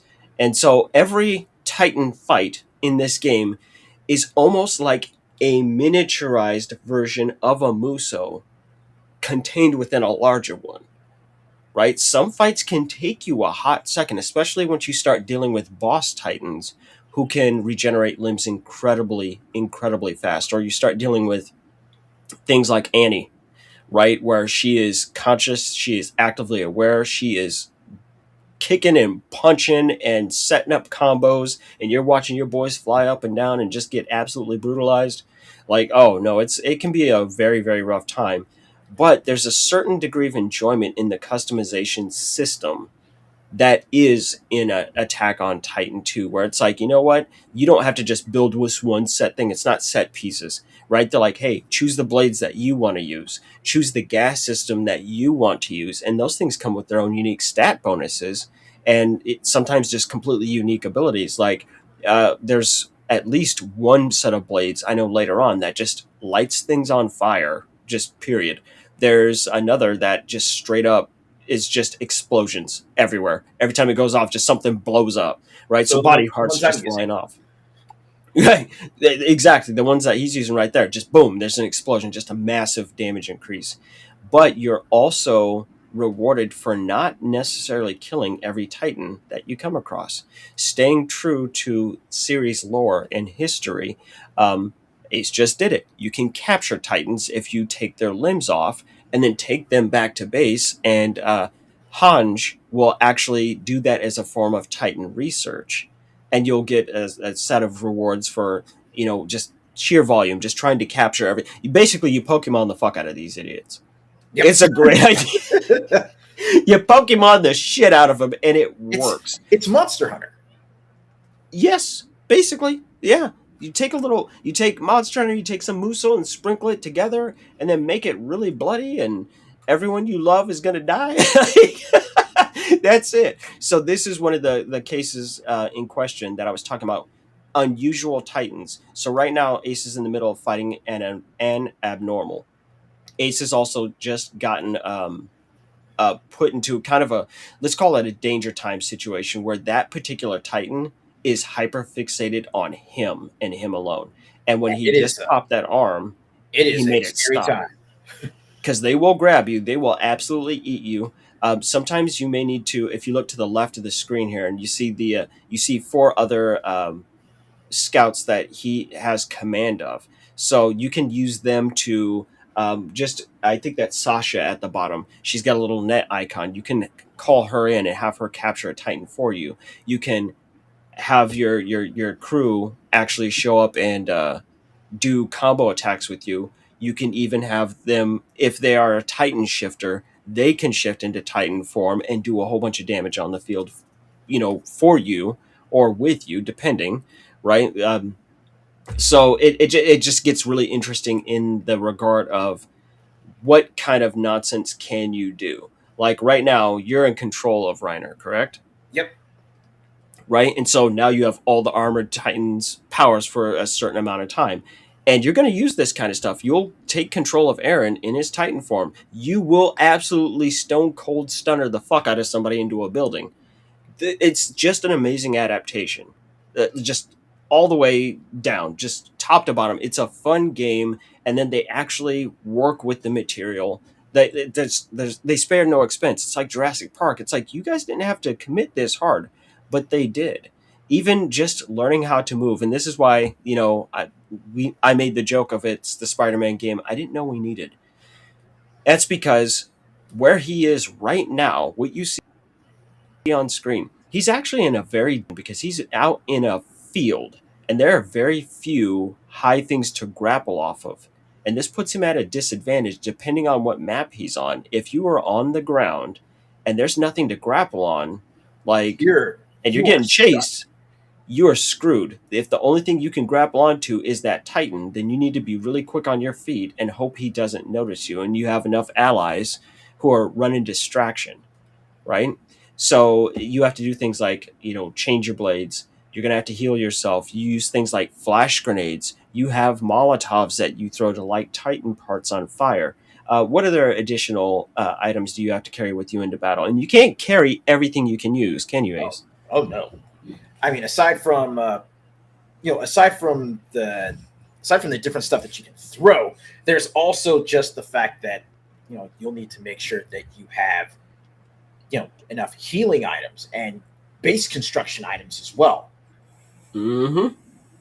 Because another part of your success in the field is making sure that you can construct bases not only to mine supplies, but also to allow you to resupply your blades, your ammunition, and of course your gas, so that way you can get around the field as quickly as possible outside of riding on horseback. But what the big thing that this game tends to focus on the the meat and potatoes of navigating Attack on Titan is recognizing the fact that you face off against even the little midget titans, the little toddlers, Mm-hmm. and you are 2 swings away from being permanently put out of commission. So you have to be quick on your feet, you have to be quick on your weapons, and you have to be quick on your supplies. This game teaches you to think on your feet. Truly, in a way that other Muso games just don't. It's definitely and we didn't even get into incredibly robust multiplayer. Like, oh, not only do you get to sit down and do multiplayer, oh no, the extra maps that are beyond the story, are the expeditions you get to go on are so staggeringly massive. I still haven't completed all of them, right? Like, I got so close to 100% completion of this game, but it's just like any other Muso where it's like, oh, hey, buckle in, you're going to be here for a while, brother. Yeah, and Attack on Titan is one of the bigger ones in this regard. Just the upgrade systems alone make it worth playing. Like, it actually feels like you're doing something instead of, oh, go kill a whole bunch of guys again. Oh, yay. And I was like, no, no, no. It's very deeply customizable, and you will form relationships with all the primary characters from the show, and especially in Attack on Titan 2. That's how you start to really customize yourself. So you get to decide what skills you're going to have and what focus you're going to have. You can have higher command presence, which means you get to control more allied members while you're out there on the field. You can control things like your endurance and dexterity and how that translates into actually using your 3DM gear. And of course, the real special attacks, the classic Levi rotating spinning cut. Yeah, that's a skill that you actually learn by building a relationship with Levi, and he will teach you how to do it. And there's a ton of moves just like that. The multi slices across a part. Yep, that's a skill that you'll pick up later on. Swoop attacks and things like that. No, it's really, really, really cool. Unfortunately, the game tends to rarely go on sale. I hate to say it, right? This is classic Koei Tecmo, where it's like, Yep. nothing's on sale for anybody. Even now, Attack on Titan 2, just its base game, not the final battle upgrade, right? It's massive expansion DLC pack on it. Just the base game is $40 on Steam right now, right? The DLC, right? The final battle is $30. Is it worth it? Yes. You're like, really? Even still? Yeah. It's an amazing, amazing game that picking it apart really requires talking to people and understanding the systems in play and trying to make it work. Oh, it's a blast. It's a hoot. Oh yeah. It's a hoot. It's an expensive hoot for our time, but it is. But again, the main reason that I wanted to actually, call out this game and, just to kind of wrap everything up nice and neat. The main reason why I wanted to call out this particular game is because of the simple fact that it takes a genre that is still, relatively well established, and it turns it on its head. And that is actually one of the kinds of things that really makes gaming as a hobby worth getting into, because you can find your niche, you can find your lane, but then you are always going to wind up finding games in that lane that just literally turn it upside down and have you looking at it through a new perspective. And it's one of the treasures of the hobby. It is easily a great example of one single game can change your opinion on a genre. I'm not the world's biggest Muso fan, right? That doesn't mean I dislike them. It's just I'm really particular about them. We've talked about Fist of the North Star extensively over the history of our friendship, right? And how much I love it. But this game really, really made me keep my eyes open on other Muso titles and not discount them so quickly because of how well adapted it is. It's just a treat, and you can feel you can feel it underneath the skin of the game. It's like, wait, you guys know how to shift and adjust yourself according to the subject matter. It's a great game. It's a great game, and it still should be checked out. Even though it's been out for so long, it should still be played. With that being said, Oliver, I'm going to kick this back over to you so that way you can take us home with the final boss. Thank you, ma'am. So, fun fact about Attack on Titan 2 Final Battle specifically. Final Battle 2 or Final Battle is out of print, so you cannot buy copies of it new anymore unless you pay premium price. And that's why it retains its value really well. Right now, new and used copies on the internet are floating around $60 to $100 on the PlayStation 4, or the Final Battle version, which is like the DLC with the disc and everything. So just keep that in mind. And I think it's because Koei Tecmo maybe has a specific agreement with these licenses that they cannot sell their games that low on a physical copy. Per hand. I've noticed that with a lot of their like Fairy Tail games. The Berserk game is incredibly hard to find. So a lot of their third-party licensed titles. Yeah, and it's like sometimes like they do have deals like contracts like that. Like you can't sell it for under disc. It's Even a lot of finding the Switch version of it on Amazon is $100. Like, oof. Like, yeah, it was one of those things. The second one, Vanilla, was like marketed and everybody knew that release, but no one ever knew about the Final Battle that had a physical copy because they just downloaded the DLC, right? So that's why. Yeah. In the original stateside release of that, I actually remember that they said they weren't going to do a physical for us, at least on the PS4. They were like, "Yeah, we're just sidestepping that one altogether." Initially at its launch, so it's one of those things that's absolutely missed. Like I'm even looking right now. I'm looking at the Final Battle version for the Xbox One, and it has a PEGI sticker on it. They just didn't do it stateside. It's also, if you want to get that for the PS4, as you were saying, it's $150, right? Just like oof. It's a collector's item now. Let's just do that. If you're lucky, sometimes Video Games Plus, it's a store in New York. They do re-release reprints through them. They pretty much put the money down with these companies, and they say, hey, we can sell it if you give us, if you let us print X amount. And they, of course, there's like upcharge to it, but you can get a physical copy that's not absurdly expensive. So because that scares the crap out of me, just like the theme for tonight's final boss, which actually Oliver will be doing, not me. So Oliver, you are officially doing the first final boss, not done by the headmaster. There we go. Well, it's a privilege to get to sit down and be able to be the last motherfucker you need to deal with. You thought you were fighting Bison, and Akuma just showed up. Because when it comes to game philosophy, that is something I take very seriously. And what we're going to do tonight is we're going to talk about something that we don't usually say out loud. We're going to talk about fear. Not the fun kind of fear, like jumping at a jump scare in a horror game. I'm talking about real fear. The kind that sits in your chest when you're staring at a loading screen, or when you're about to queue up for ranked, or when you're standing in front of a boss you've already died to 15 times. Gaming is full of fear. It's in the hesitation before you open that door in Silent Hill. It's in the knot in your stomach. Sorry about that. Your audio is really scratchy, and we can only hear every other word. So is it? Am I coming across like that too? Like, am I staticky also? Did everything get weird? How about now? Yeah. Your audio and your video is not in sync though. Maybe I don't know what's going on with that. Try like leaving and coming back in the room or something.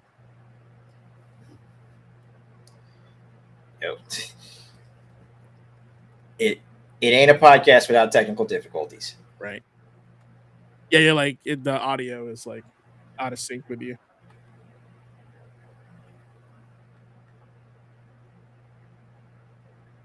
All right, try now. Yeah, nothing. Oh, he's on mute. You're unmuted. You're muted. In the studio, you're muted. Oh, can I unmute? Oh, you mute? Yeah, you have to unmute yourself.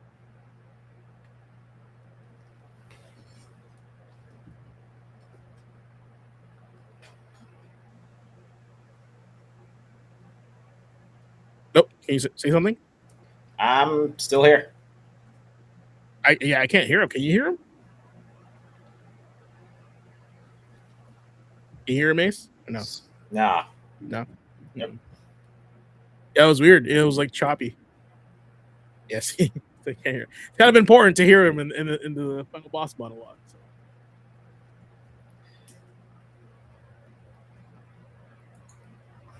Yeah, I was actually playing. I played the first one, but not the second one. And I played the crap out of the first one. Yeah, I actually kind of. How about now? Much better. There we go. Oh, you. Why I'm don't trying you- to do something important and technical fucking difficulties. Mm-hmm. Oh, he's Gotta going to say something start over. important. Now act weird after several hours. Okay, so back to that final boss, right? We finally have weird DLC cut-in of me, right? Your surprise boss, and this is the one place where the bug shows up. Okay, I see how it is. All right, video games got jokes. That's Never understandable. fails. So, as I was saying, we're talking about fear tonight. Tonight's final boss is fear, not the fun kind of fear, like jumping at a jump scare in a horror game. I'm talking about the real fear, the kind that sits in your chest when you're staring at a loading screen, or when you're about to queue up for ranked, or when you're standing in front of a boss you've already died to 15 times. Gaming is full of fear. It's in the hesitation before you open that door in Silent Hill. It's in the knot in your stomach when you're one hit away from losing everything in Dark Souls. It's the cold realization that you're running dangerously low on ammo in Resident Evil 2, and every bullet now feels like it might be your last. We feel that fear because on some level, it's not just about the game. It's about us. That fear of the unknown, that's the same fear you feel when you're standing at the edge of a big life change, starting something new, walking away from what's comfortable, or stepping into the dark without knowing what's on the other side. That fear of failure, that's the same voice that tells you not to start that new project, not to put your real work out into the world because what if it sucks? That fear of losing something you care about, that's the fear of leaving a situation that no longer serves you, even when you know deep down it's time to move on. Here's the thing I've learned from gaming. The hardest part is just showing up. But showing up puts you leagues ahead of everyone else who stayed on the sidelines. Bravery is not the absence of fear. It's being afraid and doing it anyway, because it's something worth doing. Every time you push through fear in a game, you're practicing something that actually matters in real life. You learn that fear doesn't mean stop, it means you're about to do something important. You learn that dying doesn't mean you're bad, it means you're learning. You learn that sometimes the only way forward is through the scary part. And the crazy part, the more you face fear in games, the more you realize you can face it outside of them too. That boss you were terrified of, you beat it. The decision you were scared to make in a story game, you made it, and the world didn't end. So when you're sitting there wondering if you should take the leap, start the new project, leave what's holding you back, speak up, try something new, remember, you've already done harder things in games. You've already faced worse bosses. You've already walked into dark rooms with nothing but a flashlight and a prayer. The fear is real, but so is your ability to move through it. That's the final boss tonight, not the monster on the screen. It's the fear that's been holding you back from building the life you actually want. And just like every other boss you've ever beaten, you don't have to beat it perfectly. You just have to be brave enough to try. And that's going to be your final boss for the night.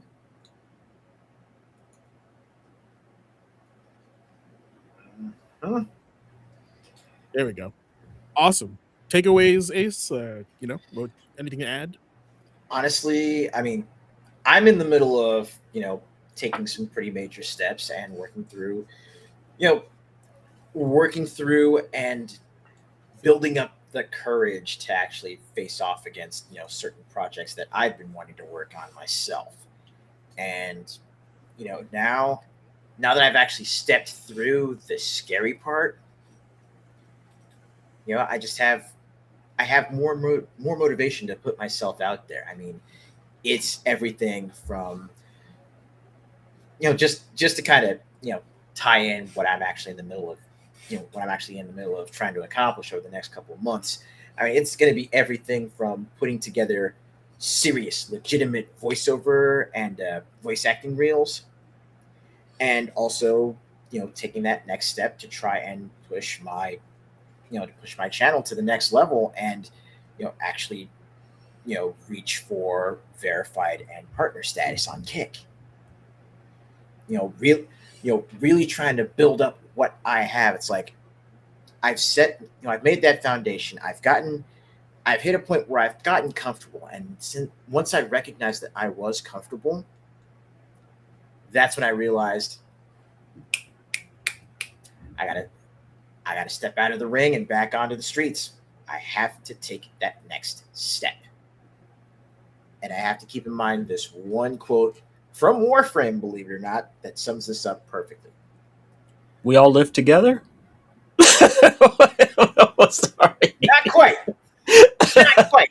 That's definitely one to remember. But with the impossible behind you, all that remains is what's necessary. That's too smart for me. And But what, yeah, that sounds good. what could be more impossible than taking that first step into the unknown? Yeah. Fantastic. You know, the final boss for this week was brought to me by my history of Monster Hunter. Actually, it's a huge component of what made me stop and think and go, I want to do the final boss for this week. I've literally played this year. As of this year, I've been playing Monster Hunter for half of my life. It released when I was 22 years old, and now I'm 44, going to be 45. And I was not very good at playing Monster Hunter when I first started it, right? I was all full of youth and piss and vinegar, but the skill was lacking. And now, at this point, 22 years into playing that franchise, all my crew calls me coach, right? Because I keep pushing them and telling them that they can accomplish it and that they can win at things. And they all think that I'm good at Monster Hunter. I never got good at Monster Hunter. I stopped being bad at Monster Hunter. And that's because I stopped being afraid of losing at Monster Hunter. Once I stopped being afraid and realizing that loss is just something that was going to happen in that space, I was able to go into Monster Hunter with a completely different mental framework. Oftentimes when a special event drops or something like that, my guys often hear me say, hey, we have no clue what we're doing. We have never seen this monster before. We are likely going to lose, and that's okay. It helps to keep frustrations in check and managing your expectations. And so when I help people release themselves from the idea of losing, right, and just go, hey, that could be a thing that happens, right? We are only sad for a moment, like, oh, that sucks. Oh, we were so close, all that other stuff. But it gives people the ability to go, okay, they can get right back on the saddle and go, you know what? I just need to change one or two things. Let's jump back in. Let's do it. We had a good energy. We had a good flow going. It keeps morale very, very high by giving people permission to lose. And it's not a statement about how terrible you are. It's just you walked into a situation where you didn't have all the relevant information that you needed. We are specifically doing this to acquire that information and then to come back and do it. Me and my guys have cleared some of the most outrageously difficult fights ever in Monster Hunter history, starting from Monster Hunter World all the way up to most recent drops in Wilds. We don't even do it with live communication. It's just me talking, and there's a 5 to 10 second delay between any directions I give. We don't use any voice comms whatsoever, even with Ace, right? Like Ace will be in the hunts. Nope. Everyone is just listening to me on stream, and I'm just directing the flow of traffic.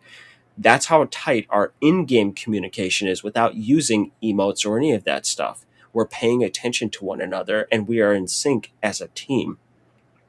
And so people have just kind of let go of those feelings that are keeping them from being the best that they can be, and then we're just going in and stomping things out. This is what it means to let go of those fears. It's okay to lose. Some games are built around you losing. Most roguelikes are built around you losing. My final thought is Sorrows just came out, the follow up from Housemark to Returnal, right? It is a spiritual successor, right? It is very mechanically familiar. I'm looking at that on my dashboard right now. It had an early, 2 days early, release, right? If you bought the big old digital deluxe. I have played the game. I have restarted the game a total of 9 times, 9 sessions. That is, I booted up the game from the PlayStation menu 9 times. Well, I stomped that game into the ground. And I did 38 out of the 45 trophies in it. I literally beat the game completely, totally, and utterly inside of 3 days because you are expected to lose, right? You should lose. You need to learn how to lose so you can understand how to win. We don't sit down and when we play a game, you don't learn all that much from winning. But when you lose, you learn what not to do. And if you keep chipping away at the incorrect actions, the things you shouldn't be doing, and go, oh, I shouldn't do this. Oh, I shouldn't do that. Eventually, all you're left with is the correct things to do. So one doesn't get good. One stops being bad.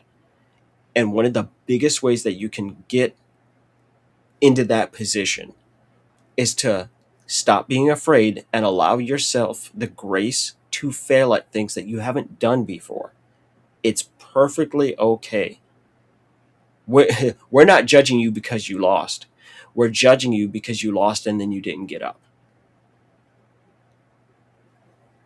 That's my thought on that. As the veteran fighting game player here, I know all about losing. It's just something that happens when you pick up the controller and you play a fighting game. It could be against a computer, it could be against a human opponent online, it could be a human opponent in the arcades. That's how I grew up. Losing is just part of any game, right? Especially when you have to pay for every chance, every attempt with real money.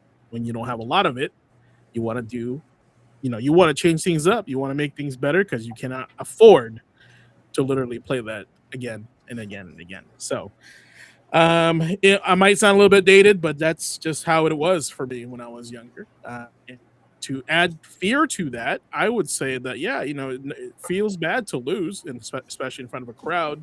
I lived through the era of arcades where people would gather around the arcade machine, and if you lost, there's a little bit of shame in there, right? It's just how it was.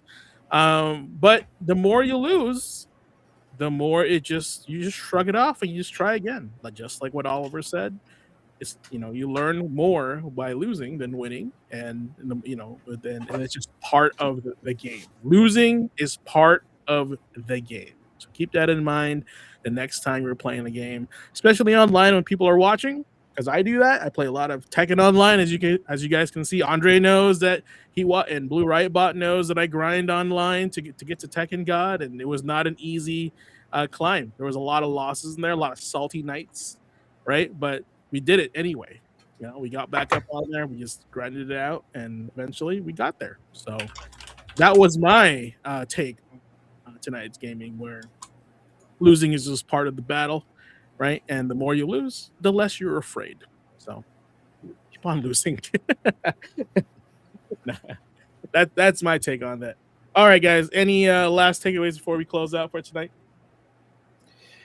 No, nothing major from here. It's been a hell of a ride. It was a good shakeup to the usual rotation. Yeah. How do you guys feel about it? Do it again? Yeah. Well, what I think is important is that if you're in a time zone right now where Taco Bell is still open, you need to get your ass there, right? I'll be headed there after the show. When someone says once in a blue moon, this is one of them. This might not happen again for another 5 to 7 years. You got to take advantage, my brother. 2031. Right? It's going to be a hot minute before Taco Tuesday and Cinco de Mayo are in sync. That's why it's called Cinco de Mayo. Get your Cinco de Mayo ass down to Taco Bell, right? And join in the reverie. There's got to be something. Go get you a Baja Blast. Y'all know that's good. They're gonna Shit. pull up this VOD years from now, and